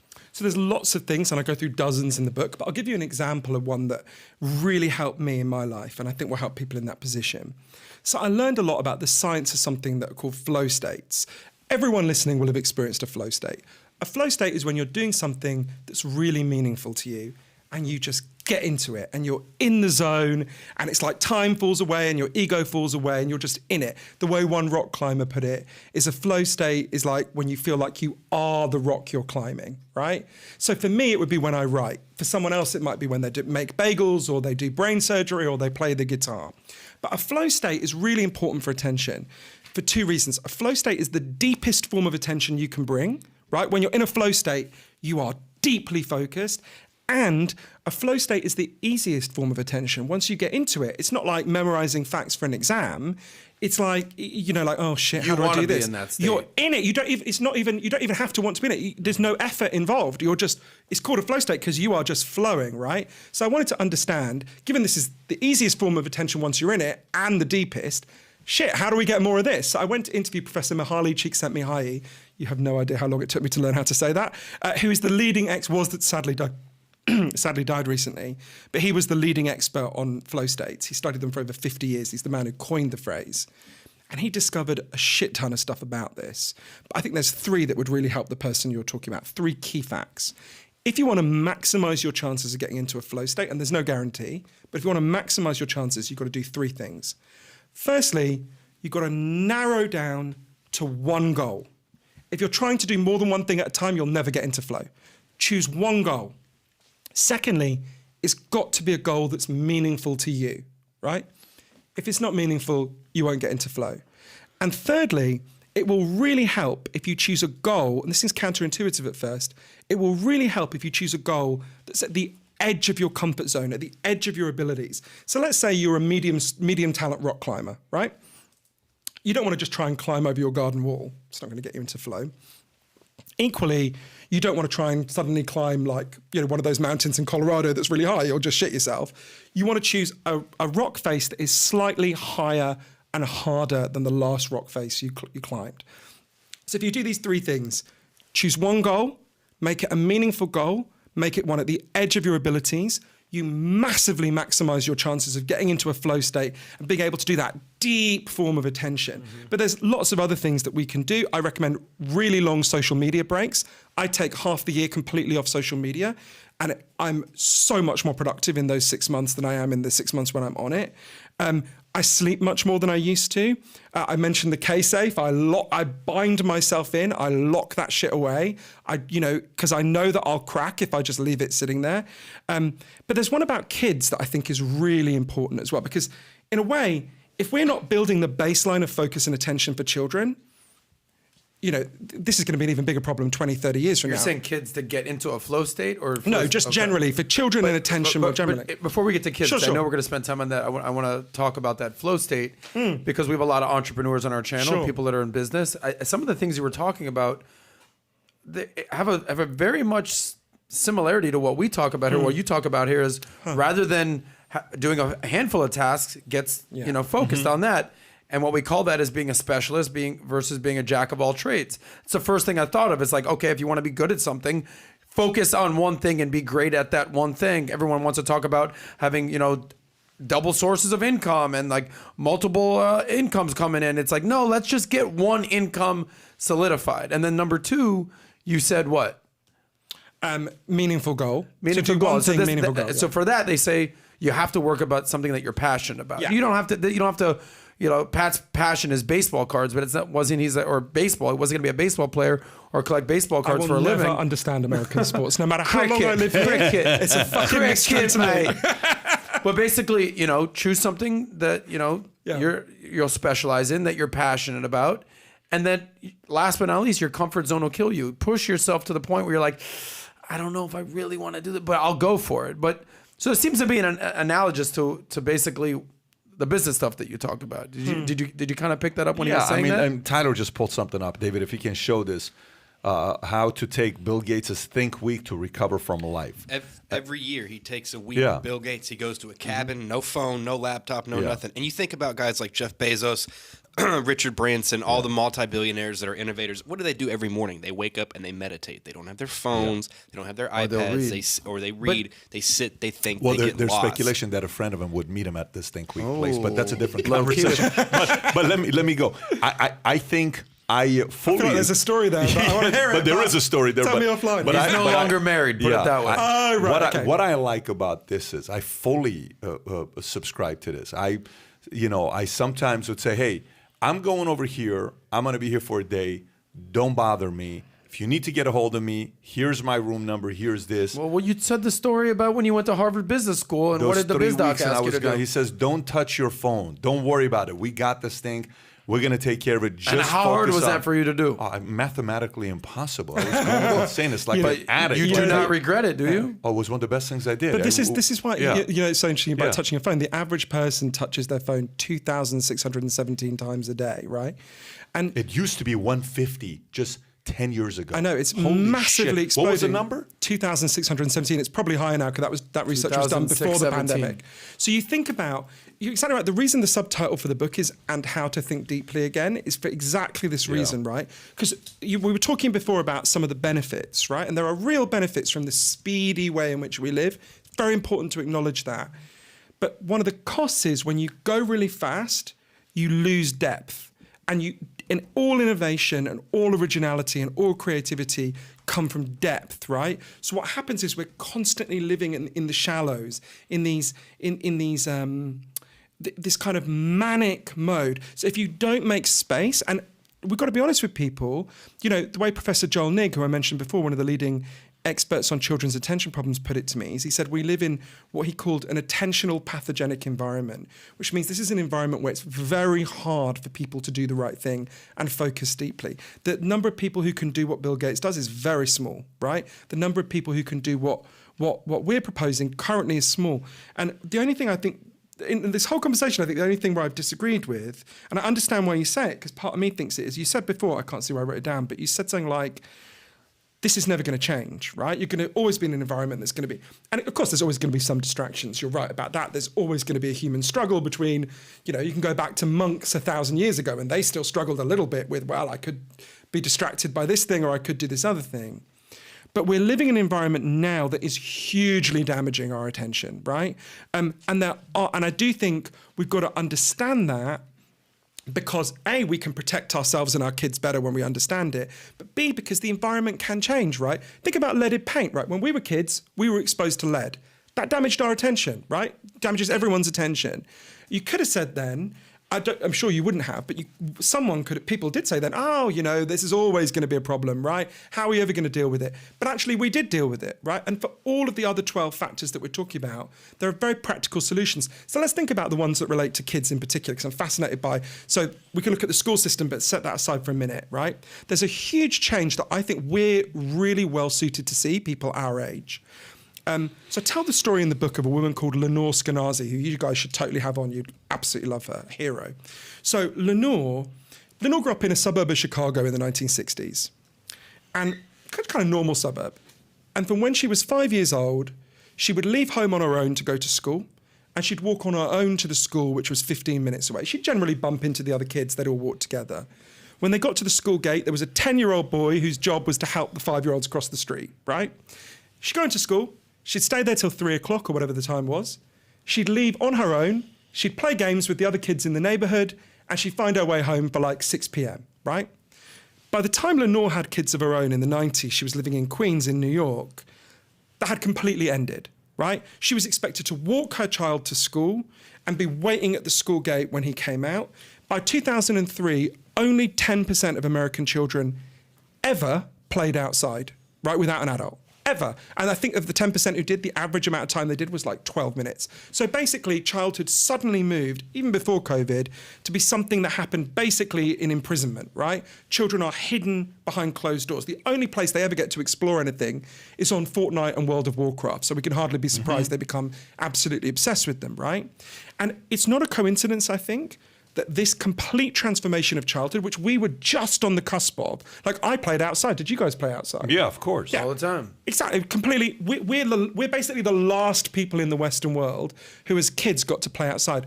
And I don't think it's a coincidence that this huge transformation of childhood coincided with an enormous increase in children's attention problems. Because if you look at this unprecedented change that's happened, there's never been a generation of human children ever who were kept inside their homes. When we were kids, or when our parents were kids, if someone kept their child locked away all day, I mean, that would have been regarded as child abuse, right? This transformation contains all sorts of smaller changes that have fucked people's attention. Think about a really simple one. Exercise. The evidence that exercise is good for your brain is overwhelming. It massively improves your attention. If you're struggling to focus, go for a run, right? We have prevented our children from exercising. Only 73% of elementary schools in the United States have any form of recess, right? If you wanted to fuck up children's ability to focus, you would be so crazy as to try to get 73% have any, so that's 27% have no recess. So 3 out of 4 do have recess. Yeah, but even those, it's very small, right? Wow. So, and a quarter have no recess at all, right? So you can see. I would ditch. So, but the reason why Lenore is such a hero is because, look, I can tell that to you, and you're a parent, and I'm sure you think, yeah, that's true. But also you're like, if I'm the only person who lets my kid go out to play, the kid gets scared and I look like a crazy person. So Lenore built a big part of the solution, so that obviously most of my book, Stolen Focus, is about how we solve these problems. And Lenore, I think, pioneered a key part for kids. So what she does is she goes to whole schools and whole neighborhoods. She runs something called Let Grow. Any parents listening, go to letgrow.org. She goes to whole schools and neighborhoods and persuades them to let their kids go out, to let them. She believes that for children to be able to become functioning adults, they have to be able to experience increasing levels of independence in their lives, right? You have to face challenges. You become resilient. Exactly what you're saying. You have to have a little bit of suffering. You have to get lost in the neighborhood. He was literally just saying this yesterday at lunch. Exactly. Were you not? You have to climb the tree, and maybe you're gonna hurt yourself. What we've done is we've taken that away. So what Lenore does, they go and they persuade whole communities to start to restore childhood. And one of the most moving experiences I had for the book was I spent a lot of time with the Let Grow projects. I went to one in Long Island, and there was a boy there, a 14-year-old boy. And I'll give you a sense of this. He's a big, strong 14-year-old boy who, until this program had begun, his parents had never let him out of his home on his own, right? They wouldn't even let him go for a jog around the block. They said it was, I asked him why, and he said it's because they're afraid of all these kidnappings. He said, to give you a sense of this, this is a town in Long Island where the French bakery is across the street from the olive oil store. And he had a level of fear that would have been appropriate if he'd lived in Colombia at the height of Pablo Escobar's terror, right? It was insane. So this program began. Him and his friends start to go outside without their screens. They start to play with each other, which they'd never done before.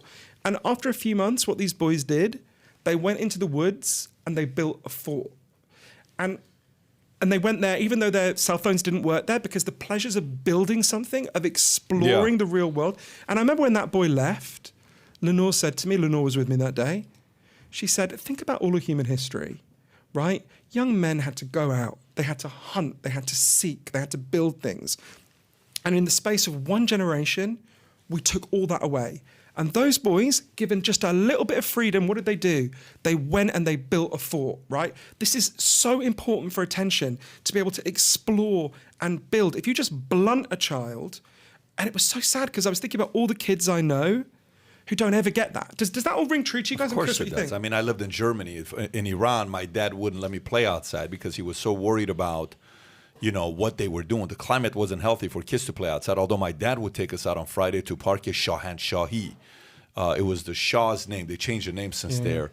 And we would play outside. He would always want to take us outside, except not without him. Once we went to Germany at a refugee camp, I was out in the streets till 10 o'clock at night. My mom had no clue where I was at. And let me tell you, my maturity from being a boy who was timid and couldn't be around people to being a man happened in Germany at a refugee camp from 10 years old to 12 years old. If it wasn't for those 2 years at Germany playing with Catherine and Katarina Staff and Jan and all those guys, Johann from Poland, and learning about Yugoslavia. A friend of ours was from Ana Maria was her name, and they live in Canada now. We found each other on Facebook.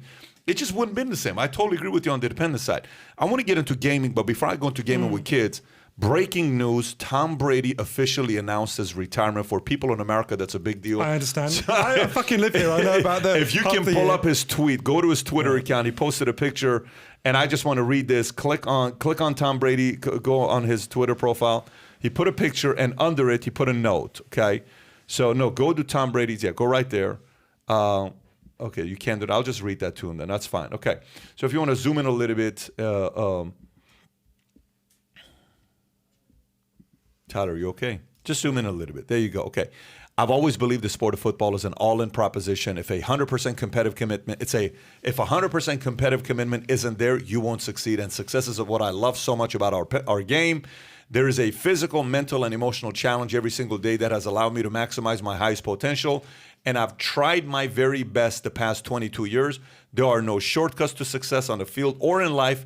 This is difficult for me to write, but here it goes. I'm not going to make that competitive commitment anymore. I have loved my NFL career, and now it's time to focus my time and energy on other things that require my attention. So, there you have it. Apropos. What's the fucking word he uses at the end? Time. Focus. It's official. He is gone. And there's another picture of him reading this book. I don't know, folks, if you've seen this. Yes. He read this book yesterday. He made this announcement today. Paying attention. I'll get Oprah to text him about it. By the way, it is very ironic that his signs off with, and it is now time to focus my time and energy on the other things that require my attention. I think, not to hammer this point home too hard, but I do think that's because when you think about a good life, when you're reevaluating, obviously Tom Brady, and I will never understand this fucking sport, no matter how many times I watch it, no matter how many times it's explained to me, but I understand he's good at it. When Tom Brady is reconsidering his whole life, what does he turn to? He says, I want to focus my attention, right? We know, I think most people watching know that our attention is getting worse. They can feel it, they can see it in their kids. And I think most people know that's a bad thing. And what I want to say to people is it doesn't have to be this way, right? We can deal with the things that are doing this to us, but it requires a shift in our consciousness.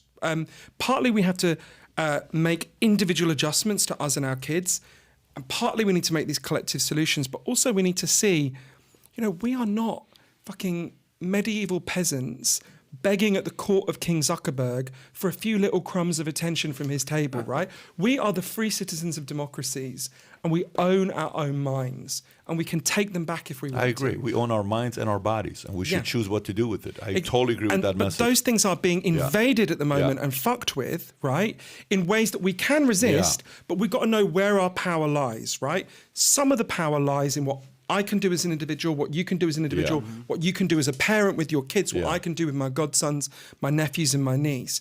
But also some of our power lies in what we can do together to take on these forces that are doing this to us. And I think we've got to do both, because just like we took on the lead industry, if we'd never taken on the lead industry, they'd still be fucking. It's not like the lead industry would one day gone, you know what, guys, I think we've made enough money. Let's stop poisoning kids' brains. They would never have said that, right? Can we focus just right there? Let me just ask one question. So who concerns you more? Who concerns you more? Who wants to make us do what they want us to do? Does the government concern you more, or these virtual governments that have become very powerful, meaning the social media companies? Who concerns you more?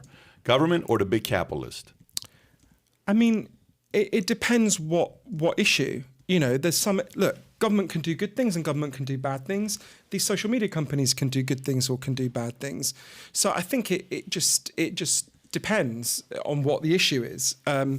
It's not about being blanketly opposed to any of these things. There are good things these companies have done as well as really harmful things. Think about something as simple as gay kids can find each other now, right? In a way that was much harder when they were, 20, 30 years ago. There's all sorts of things that have changed that are much better, right? All sorts of positive transformations. But we're also facing these real forms of harm. So essentially, I can't remember, we haven't talked about food, have we? We talked about obesity, but we didn't talk about the way food is actually harming attention. Do you want to talk about that for a minute? Because I think it might help people to think about this as well. You know what I would like to talk about? Of course, I would like to talk about gaming. So if you can pull up that link I sent you. Yeah. So gaming. So esports has blown up, okay?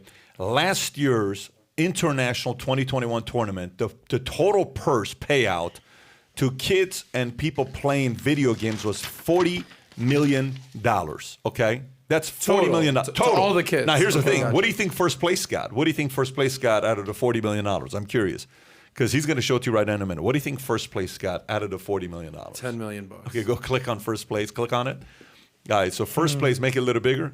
First place, $18 million. Okay, so 48% of it, basically. yeah. So now here's what's going on with at the same time. So there's more people watching the last. There's a number that they showed that live streamed it. More people watch the championship of esports than the Super Bowl. Okay, Wow. so this is My now. mind just exploded. Yeah, right I don't know there. if you. There's brains all over the wall. Oh, right this now. is. By the way, this is what? turning. Oh, by the way, the sponsorships they're getting, multi-million-dollar year sponsorships being given to 16-year-olds, 17-year-olds, 14-year-olds, 22-year-olds. They're making that kind of money right now. These gamers are, right? So this is the challenge. The people that are struggling with this the most are parents, okay? Because parents are sitting there and they're saying, dude, I grew up in a phase where you went and played games. You went and played football. You went and played basketball. You went and played soccer, football, whatever the game may be that you're doing. Now my kid's coming home. All he's talking about is Roblox. He's talking about League of Legends. He's talking about all of these tournaments that are taking place. And what do? Don't play video games, because that's what we're supposed to do. I grew up in Sega Genesis. I grew up on Super Mario Brothers. I grew up in all these things, Tecmo Bowl. Yeah, all these crazy things that we grew up on. Jackson. Yeah, the Street Fighter, Mortal Kombat. These were the games, arcade, right? We shouldn't do that. Versus now, they're now, looking at this as a industry. This could be their jobs. Kids could make video games. Kids could be gamers making $100,000, $250,000, $500,000, $1 million a year. That's their passion. That's what they love. What do you say to parents who worry on how to handle video games with their kids, especially now that it's no longer just a game that you're playing, it's becoming an industry? Do you know, it's funny when you said that about the games when we were kids, because about maybe 6 months ago, I was playing Fortnite with one of my godsons, Joe, who was 10 at the time. And I said to him, hey, Joe, do you want to see what video games were like when I was a kid? And he's like, yeah. And we played, do you remember Frogger? Do you remember this game? Of course. So we played Frogger for like 3 minutes, and he turned to me and he put his hand on mine, and absolutely sincerely he said, Johann, I'm so sorry things were so shit when you were a kid. So sorry. How old is the kid? 10. He looked That's at me. cool. He looked at me like the way if I'd taken him to like a wooden shack where I lived in shit. Do you know what I mean? So I think with video games, It's like a black and white TV versus a new HD. Everything that it's insane. It's totally different. So I think with video games, there's a few. I have a few thoughts. So one is there's loads of good things about video games, right? Firstly, it gives a lot of people a lot of pleasure. That's a good thing in itself. Secondly, it improves hand-eye coordination. There's all sorts of really great things.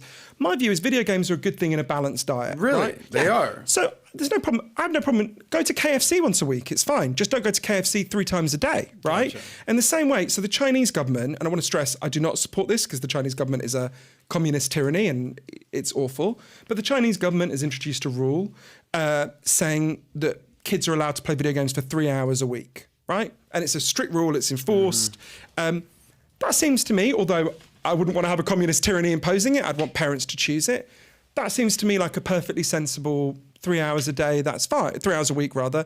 That's fine. Obviously, most American kids are doing way more than that. The thing I'm worried about much more is the context in which they're playing the video games. Because like we were saying, if a child never gets to go outside, right? If the kids are sort of imprisoned and all they've got is the video game, well, I'm not surprised they become obsessed with it, right? If the children need to explore their environment, right? Our children don't get to explore their environment. They don't get to go off on their own and play in the park and play in the woods and just do all the normal things that we did, right? They don't get to do that. So what do? They become obsessed with the one form of exploration they're allowed to do, right? Now, being obsessed with it isn't good. A balanced diet is fine. Going to KFC every now and then, play video games. Pat, how do you deal with, because you see your kids play video games, yeah? Only on the weekends. Okay, so that was my question. It's a sensible rule. yeah. How do Saturday, you Sundays. manage expectations with them to say, all right, guys, if you get your stuff done during the week, Yeah. the weekends you can choose to do it, like choose what you want with your free Yeah. time. If they choose video games, great. If they want to go play outside, how do you deal with your kids with that? Oh, I mean, you've known what we do with the structure with the kids. Every day, if you want to play video games or if you want anything, the currency in our house is books. Right. So after you read 20 pages, after you move your body, exercise, and then you can play. So you have to watch a documentary. So we've gone through The Men Who Built America. We've gone through a Last Dance documentary. We've gone through History of Capitalism. We're going right now through Man in the Arena with, what do you call it? Tom with, Brady. Tom Brady. So 20 minutes, doc, exercise, moving your body, then you get to play video games. But that's the is criteria. their ultimate reward to say, yeah, that's If that's what they want to the do. payoff. But no, the other day they said we wanted to go to such and such park, which I went there and we were at the park for an hour. They didn't want to play video games. We went to the park. It's a sick park. And they played with these kids with the Nerf guns and they had a blast what they did at the park. But you know, I think about myself. Were you a gamer? Did you play games or no? Were you? I was more the kid that was playing football on the You were the on athlete. the sidewalk. Yeah, so I played Fester's Quest, which if you do you remember Fester's of course Quest? I do. If you remember Fester's Quest, you're either my age or like type in Fester's Quest. This was Oh my my God, game. this is like a bizarre I'm so flashback. not in tune with games. This I've is never so heard nuts. of That's What this. the game I played. I was Never addicted heard to of that. Fester's face, Quest. I remember that Zelda? fucking face. I was Zelda addicted thing? to Zelda. Yeah, I was Prisoner of addicted Zelda, of to course. Final What's that Fantasy. thing? God. Final Fantasy RPG games. I was addicted So to. you were a gamer. I would say I was a gamer for 2 years. And then I went to the Army. We played FIFA soccer. And then one day I had zero interest when I got out of the Army. Like zero interest. I'm like, dude, I have no time for this. I'm done. And I dropped it and I moved on. I want to give you some statistics and I want to get your thoughts on this. So Psychiatric Times wrote this article, Is Video Game Addiction a Disorder? In Ohio, a 17-year-old boy shot both of his parents, killing his mother because what a great story you put here, Tyler. Thank you for the soft story. These feel-good Because they classics. took away his Halo 3 video game. His defense was that he was pushed to the brink by his addiction to video games, often playing for 18 hours straight. In South Korea, a couple was arrested for being so obsessed with video games that their infant daughter died of malnutrition. Okay, now these guys have issues here. 18 hours a day. In response to statistics like this, the World Health Organization in 2018 officially included Internet Gaming Disorder, ICD, in the International Classification of Diseases, noting that this disorder resulted in marked distress or significant impairment in personal, family, social, educational, occupational functioning.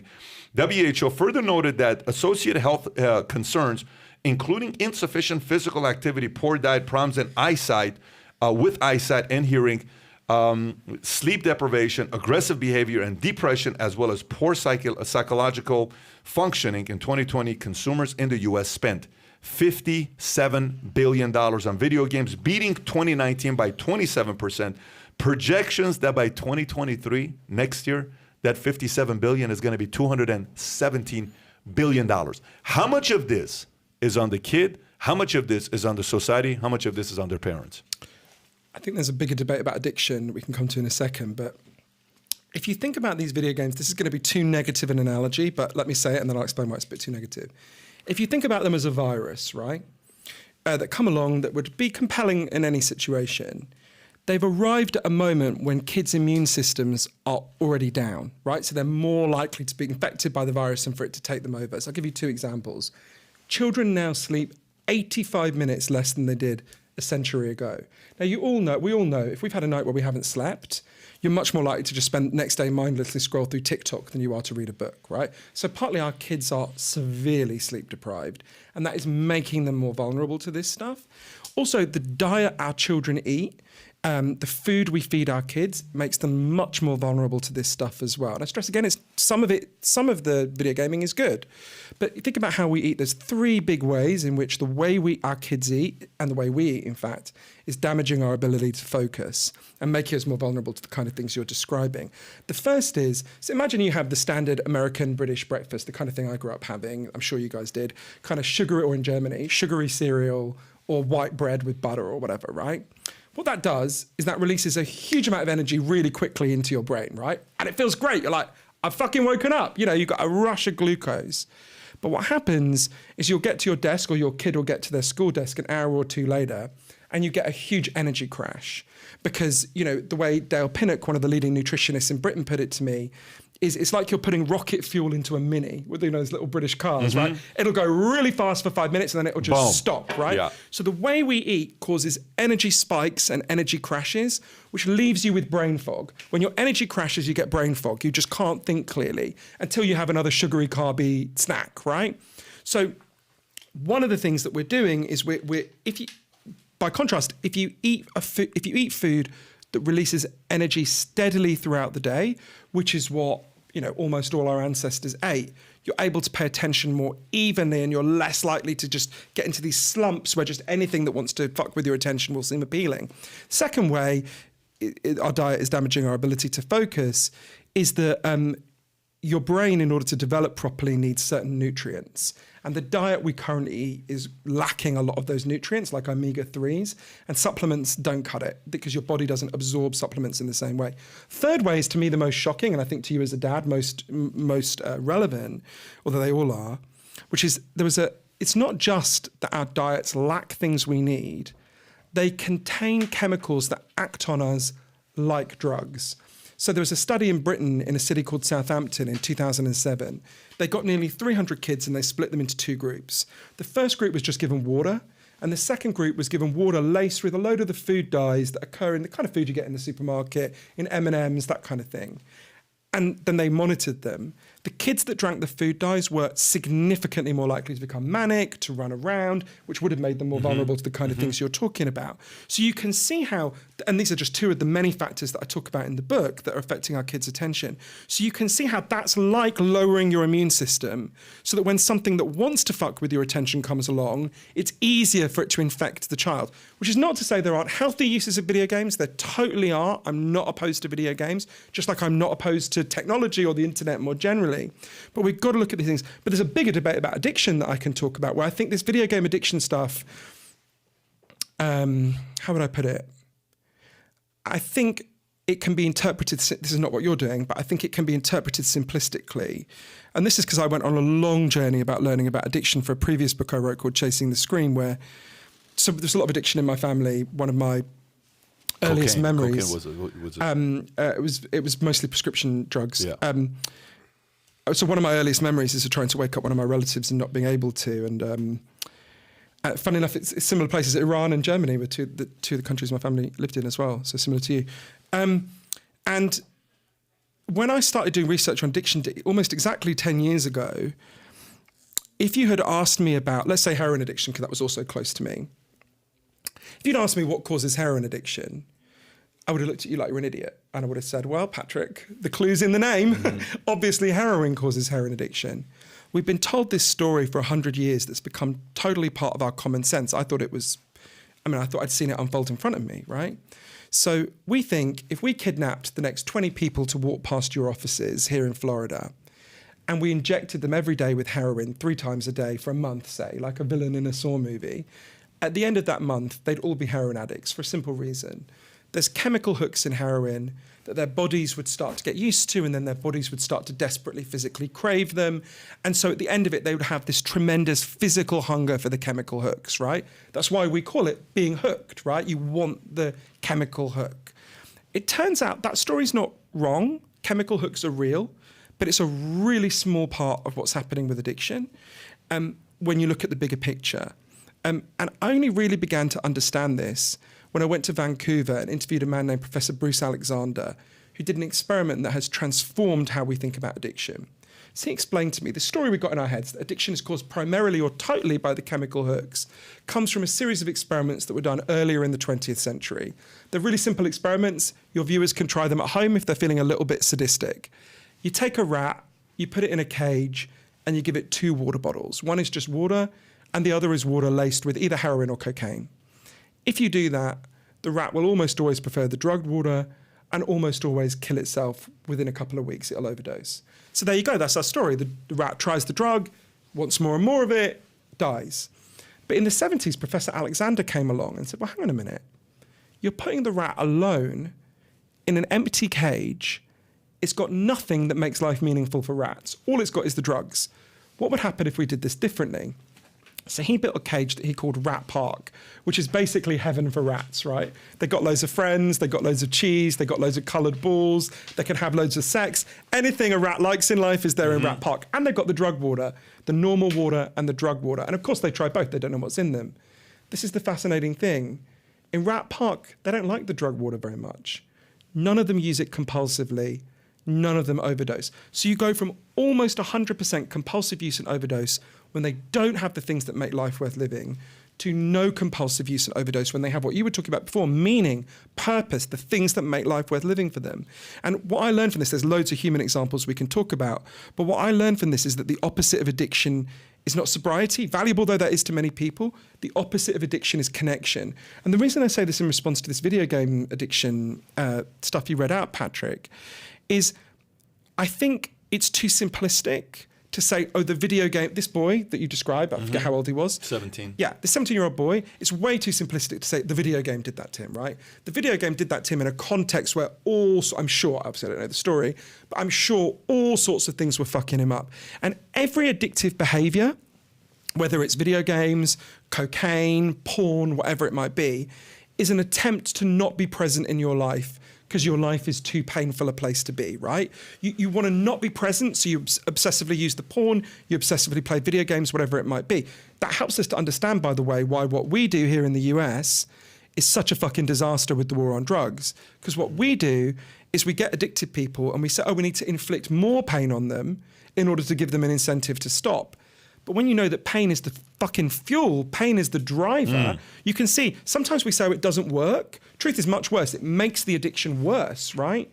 Does that all, what do you make of that? I'm curious about your thoughts. The first thing that popped in my mind, you said is, all right, they're in a cage.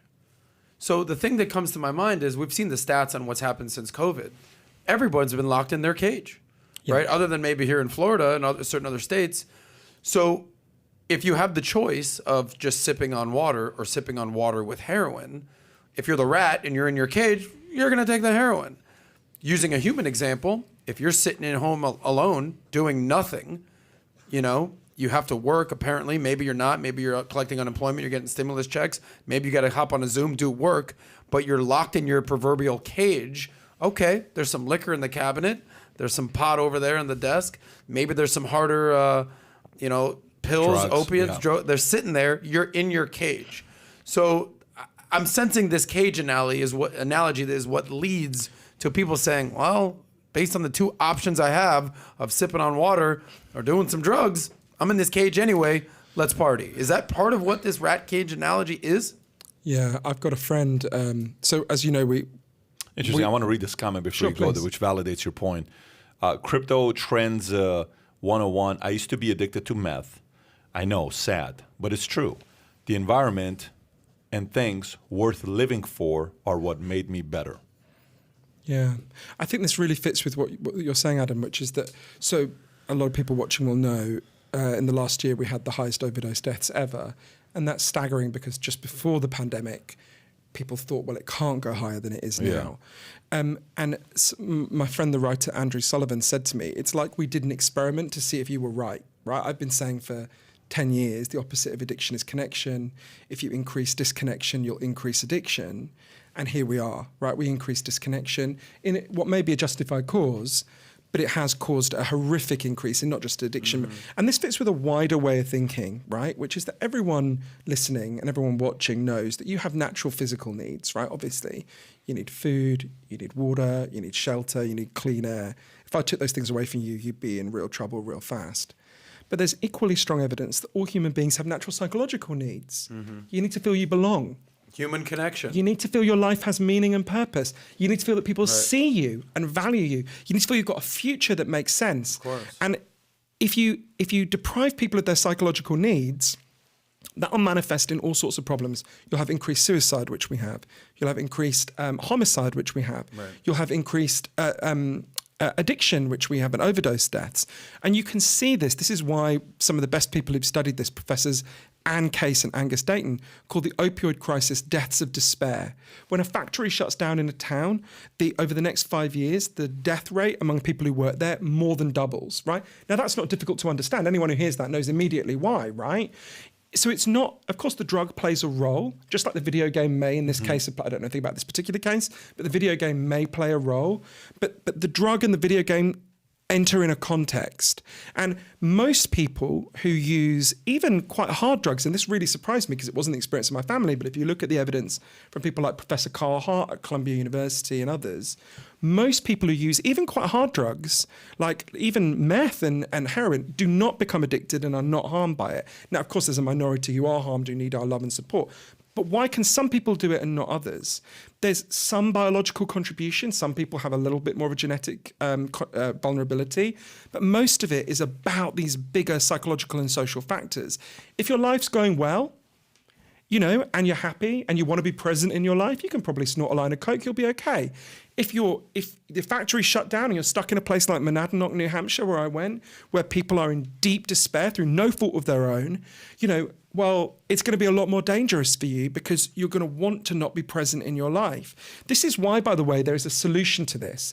And one of the things that makes me so fucking crazy, so as you guys know, I've been spending a lot of the pandemic in Vegas. In fact, a lot of the last 10 years in Vegas because I'm writing a book about Vegas that I'm not meant to talk about very much. My publishers will tase me outside in a minute. But and I'm spending a lot of time with people with addiction problems in Vegas. And someone I really love died last summer. And one of the things that makes me so crazy is in the research from my book about this, I went to places where my friend Tommy and so many other people would have lived and not died. So Portugal, for example, in the year 2000, Portugal had one of the worst drug problems in the whole world. 1% of the population was addicted to heroin, which is mind-blowing, right? You walk down the street, 1 in every 100 people had 1%. Okay. Staggering. They were top of the European league tables. There were 27 European countries at the time, top of all the league tables for death, right? And overdose and addiction. And every year they tried our way more, the American way more. They arrested more people, they imprisoned more people, they shamed more people. And every year the problem... classic war on drugs that has failed here in America. Exactly. Well, it's worked so fucking well, hasn't it? Exactly. And then one day, the Prime Minister and the leader of the opposition got together and they were like, look, we can't carry on like this. What are we going to do?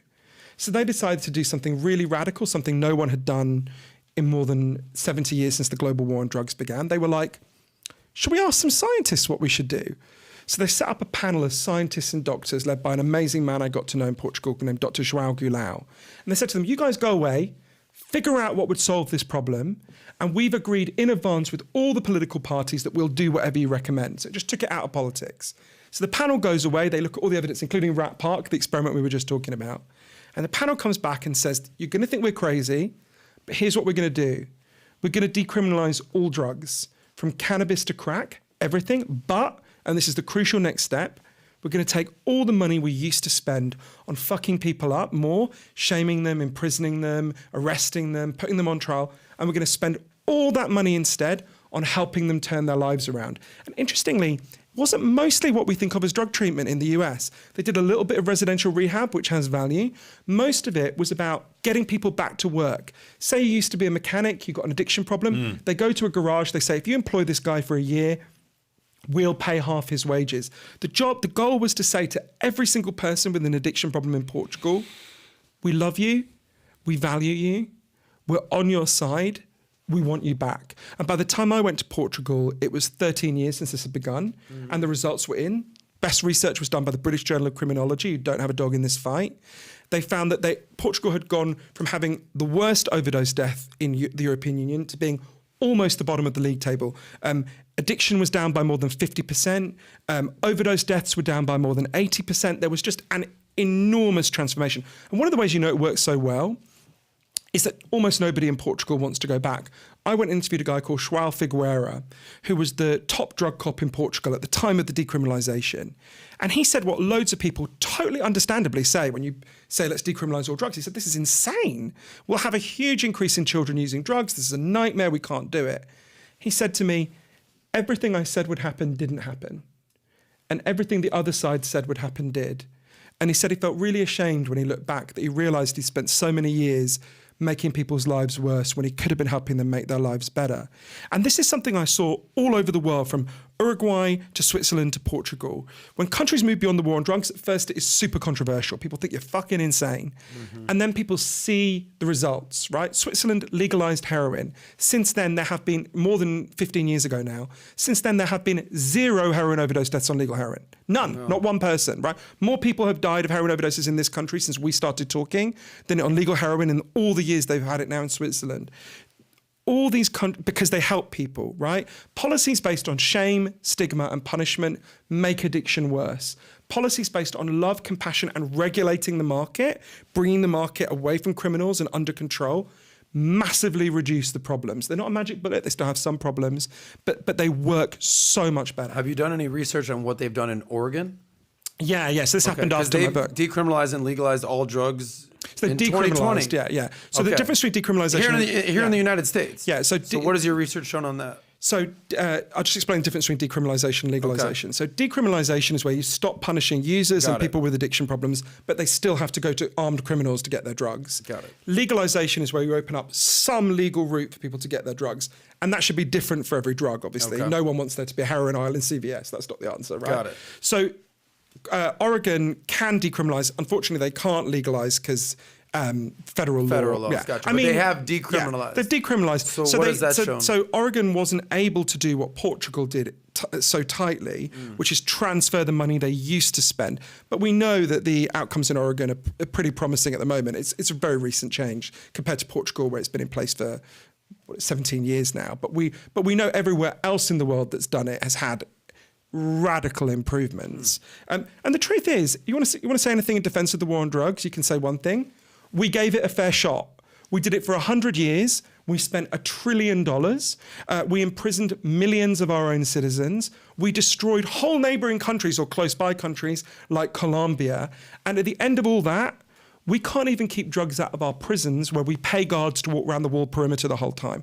That strategy has been tested to destruction. There is no country in the world that anyone can point to where it has worked. There are loads of countries where policies based on love and compassion and order and regulation work. So at some point, we've got to stop copying the countries that have disastrously failed and start copying the places that have succeeded. Very interesting. How about porn addiction? Let's talk about porn addiction, because some people in the comment section, I was very ecstatic about talking about porn addiction. I wonder why, but so... Were they orgasmic about talking about it? Yeah, well, they were on a different website, and they just jumped on this, and that different website we'll talk about here in a minute. Psychology Today, porn addiction. More than 90% of young men report watching porn videos with some regularity, particularly in the United States. Apparently, U.S. kids like porn more than other states. Many of these videos depict acts that might never engage in themselves. In other words, erotic fantasies. On Pornhub, the world's largest porn website alone, well over 90 billion videos are viewed daily by more than 64 million visitors. Apparently 90 billion with only 7 billion people living here. Apparently aliens are watching this. I don't know what's going on with that number. 64 million visitors daily. 26% of them are women, females. Although viewing erotica is nearly ubiquitous among males, some men and women regard watching internet porn as pathological and believe that at some time spent doing so may be a sign of porn addiction, although such a diagnosis is rejected by many psychologists and our treatment approaches based on addiction models. So it continues to talk about all these other things on why it's good and why it's bad. What are your thoughts on porn addiction? Have you done any kind of research on that? Or I did research this. There's an amazing young guy. Now, what is research? Does research mean you sit there for weeks watching porn? Or what does Just research mean? whacking Because if off, that's you the know case, how it is. many have done research. Yeah, I'm actually a leading expert on this subject. Can you imagine your profile says porn addiction expert, researcher? You guys should have on this fantastic guy called Alexander Rhodes, who was part of my research. We did not masturbate together, I want to stress. He's in Pittsburgh. He runs a site called NoFap, which is... NoFap, yeah. That he became obsessed with porn. So I think there's a few things we're thinking about in relation to porn. It's a bit like video games. I'm not anti-porn, right? Porn will meet a certain basic itch. We all watch it sometimes. I don't take an anti-porn position. There's a lot of itches going on. You've been talking about itching powder. It fixes an itch. Powder, yeah, exactly. People are confused. Listen, that's his English he uses, folks. He's not saying anyone. But go ahead. As you can tell from my weird Downton Abbey accent, but you know, it's interesting. I went to the first ever internet rehab center in the world. It's a place called Restart Washington. Yeah. It's just outside Spokane. And it's so interesting. So they get all sorts of people in this internet rehab center, but they disproportionately get young men who become obsessed either with online role-playing games or with porn. And it was so fascinating talking to these, particularly to spoke to the young men a lot, but also Dr. Hilary Cash, who set up and runs a clinic, who's a really wise person. I remember her saying to me afterwards, she said, you know, you've got to, and this relates to your video game thing as well. She said, you've got to ask yourself, what are these young men getting out of these games, right? Or we can think about this in relation to porn. Should they're getting something they used to get from the culture, but they no longer get? So they're getting, with the video games, a sense they're physically roaming around. We've talked about that young people don't get to do that. They get a sense they're good at something. We have a culture that does not make young men think they're good at anything, particularly a school system. But what they get is almost like a kind of parody of those things. And I started to think about it in relation to porn as well. Because in a way, I think the relationship between social media and social life is a bit like the relationship between porn and sex. I'm not anti-porn at all. But if your whole sex life consisted of just wanking over porn, you go around pretty pissed off and grouchy all the time because we didn't evolve to masturbate over screens. We evolved to actually have sex, right? No one after an hour looking at porn feels satisfied the way they do after having sex, at least if it went right. So I think there's a degree to which what's the context in which this addiction is occurring, right? The context is a context in which young men are often made to feel incompetent. They're often made to feel they're not good at anything. They're often made to feel frustrated. If you look at what's happened with in the wider economy, a lot of particularly working class people cannot earn enough to feel they can provide for a woman, for a family, right? There's no city in the United States where a minimum wage worker can rent a one-bedroom apartment, not one. There's none. So I think if you create a sense of humiliation among young men, that makes them less appealing to women. It makes women less interested in them. You can see how that's a kind of environment where porn addiction begins to develop. And I want to distinguish very clearly between someone who looks at porn every now and then and, just to chill out or release some stress, and people who become addicted. That's a very different thing. Just like we all know, if we go into the nearest bar to here, most people there are going to be drinking alcohol to have a good time, and there's going to be a small minority who have an alcohol addiction problem who deserve love and compassion. So I think I would always want to, with every addiction, you always want to look at what's the context in which this addiction is occurring, what's the problem the person is trying to solve, what's the pain that they're in that they're trying to not be present with. So in a way, if you think about the addictive behavior as almost like the surface phenomena, you want to deal with, well, what's the deeper question here? Oh, you're lonely. 41% of Americans agree with the statement, no one knows me well, right? This is the loneliest society in human history. One study has asked people for a good few years, how many close friends do you have who you could turn to in a crisis? And when they started doing it years ago, the most common answer was 5. Today, the most common answer is none, right? Now, a lonely society is going to be a society where people are going to find opioids more appealing. They're going to find just jerking off over Pornhub more appealing. They're going to find, obsessively doing it.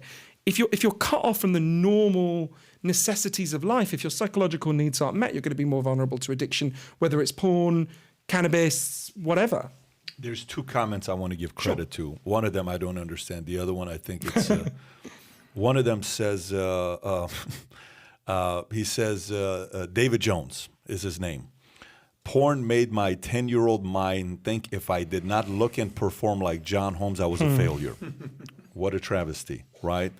And Larry Medina says, my socks are pretty satisfying. I don't know what that means. So, mysterious comment. I think there's a separate question about kids seeing porn. And I definitely think we don't want to be in a situation where... I remember, speaking about going to the woods, I remember when we were kids... I remember the first time I ever saw porn, I was 11 years old. Do you remember people used to leave porn magazines in the woods? I don't know what the fuck that was about. And I remember... They'd put out a little magazine every handful of meters was that, lure you into their little... Was that pedophiles? What was that about? Yeah, that was, exactly. I think it must have been. They must have not been... Was there a van at the end of the...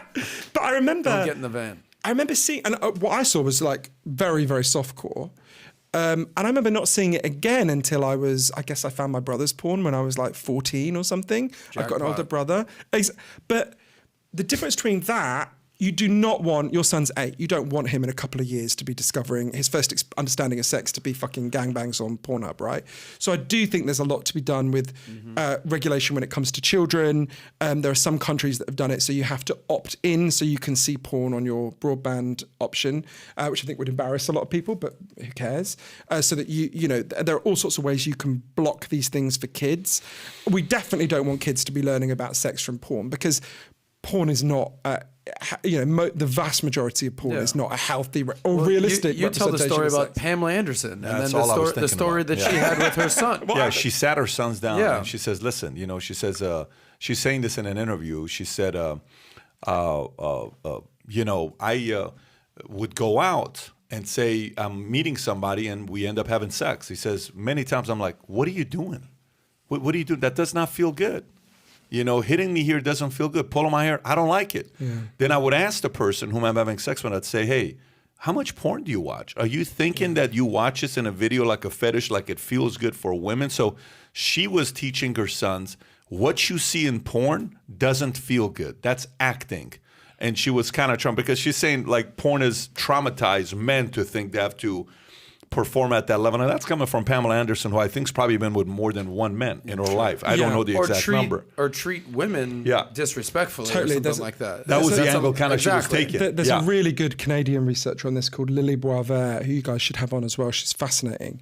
And she talks about this where, the number of men who just wanted to choke her and slap her and just quite extreme, which is not to say there aren't some people who are consensually into those things and that's fine, but the sort of expectation of those things, which is, and she's done, I can't remember the figures because it's a few years since I interviewed her, but she's done research that exposure to porn does increase people having unrealistic expectations of sort of fetishistic behaviors that women will just be up for that. And you definitely don't want, you don't want your sons or indeed your daughters to be in this situation where these are the sort of that doesn't feel like a liberated and healthy form of sex, which is what we want for young adults as they start to develop. When they get to the right age, obviously, we want people to have healthy attitudes towards sex that are not based around shame. We don't, in a funny way, those feel to me more like the old attitudes. There seems to be a lot of shame in wanting to be aggressive and violent, and it feels to me like quite a conflicted attitude towards sexuality. Not for everyone. I don't want to kink shame anyone. Whatever people are into consensually. Some people like that. Of course, and 100% people who are into consensual behaviour, anything you want to do consensually with another adult, knock yourself out, literally, if you want. But I do think it's worth us thinking about the ways in which massive exposure to pornography for very young people, I do think, can have a distorting effect on their sexuality that's unhealthy. Not in every case, but that's the only bit I'm worried about. Consensual adults, nothing they do worries me. Well, Johann, I got to tell you, I had no idea you were this funny. Okay, I'm watching your two TED Talks, and I'm like, I had no idea you were so witty with a sense of humor and the personality. I'm so glad we were able to pull this off. Folks, if you're watching this, Tyler, let's put the link below, both in the chat box as well as the comment section. If you enjoyed today's interview, subscribe to the channel as well as go purchase this book, Stolen Focus, Why You Can't Pay Attention and How to Think Deeply Again, to find out about those 12 triggers that he was talking about on how to become more focused. Next time you're here, man, we'd love to have you on. I'd love to do that. And I meant to say, or my publishers will tase me again, that people can also get the audiobook, the ebook, or the physical book if they go to stolenfocusbook.com. And they can also listen for free to interviews with loads of the experts. So not Amazon. So you want them to go to, what's the And then go to Amazon, go anywhere. Okay, got it. I meant to say you can buy it at any good bookshop. Stolen Focus? Yeah, exactly. Stolenfocus.com. Yeah. But I got in trouble at the end of a podcast a little while ago where at the end of the podcast, the guy said to me, this guy was about 50, he said, so what's your Twitter? And I said it. And he said, what's your Facebook? And I said it. He said, what's your Instagram? And I said it. And then he said, what's your Snapchat? And I said, I am a 42-year-old man, right? The only 42-year-old men on Snapchat are definitely pedophiles, right? Why would they be there? And he didn't laugh at all. And then because he didn't laugh, I sort of leaned into the joke and I said, you know that show To Catch a Predator? Yeah. I said, the next season of To Catch a Predator should literally just be, they go up to adult men in the street and say, what is your Snapchat handle? And if they have one, just immediately put them on the cuffs, right? Gosh. The guy didn't laugh at all. I later looked him up and he has quite a big Snapchat. He's huge on Snapchat. I was like, I'm glad I got through this interview without accusing either of you of being pedophiles. I'm very glad but I really enjoyed this. Thank you for engaging so deeply with the subject. Really enjoyed it. Thank you so much. Absolutely. Oh, cheers. And next time we promise not to show you any images of McDonald's. Fucking no McDonald's. No Tyler, pineapple please. burgers, nothing. Okay. I want McDonald's brought in every 10 minutes in the next interview. Thursday, Mike Ritlin. I believe Friday is Jordan Peterson. Once it's confirmed, you'll see it going up. Having said that, have a great day, guys. Take care. Bye-bye, bye-bye, bye-bye.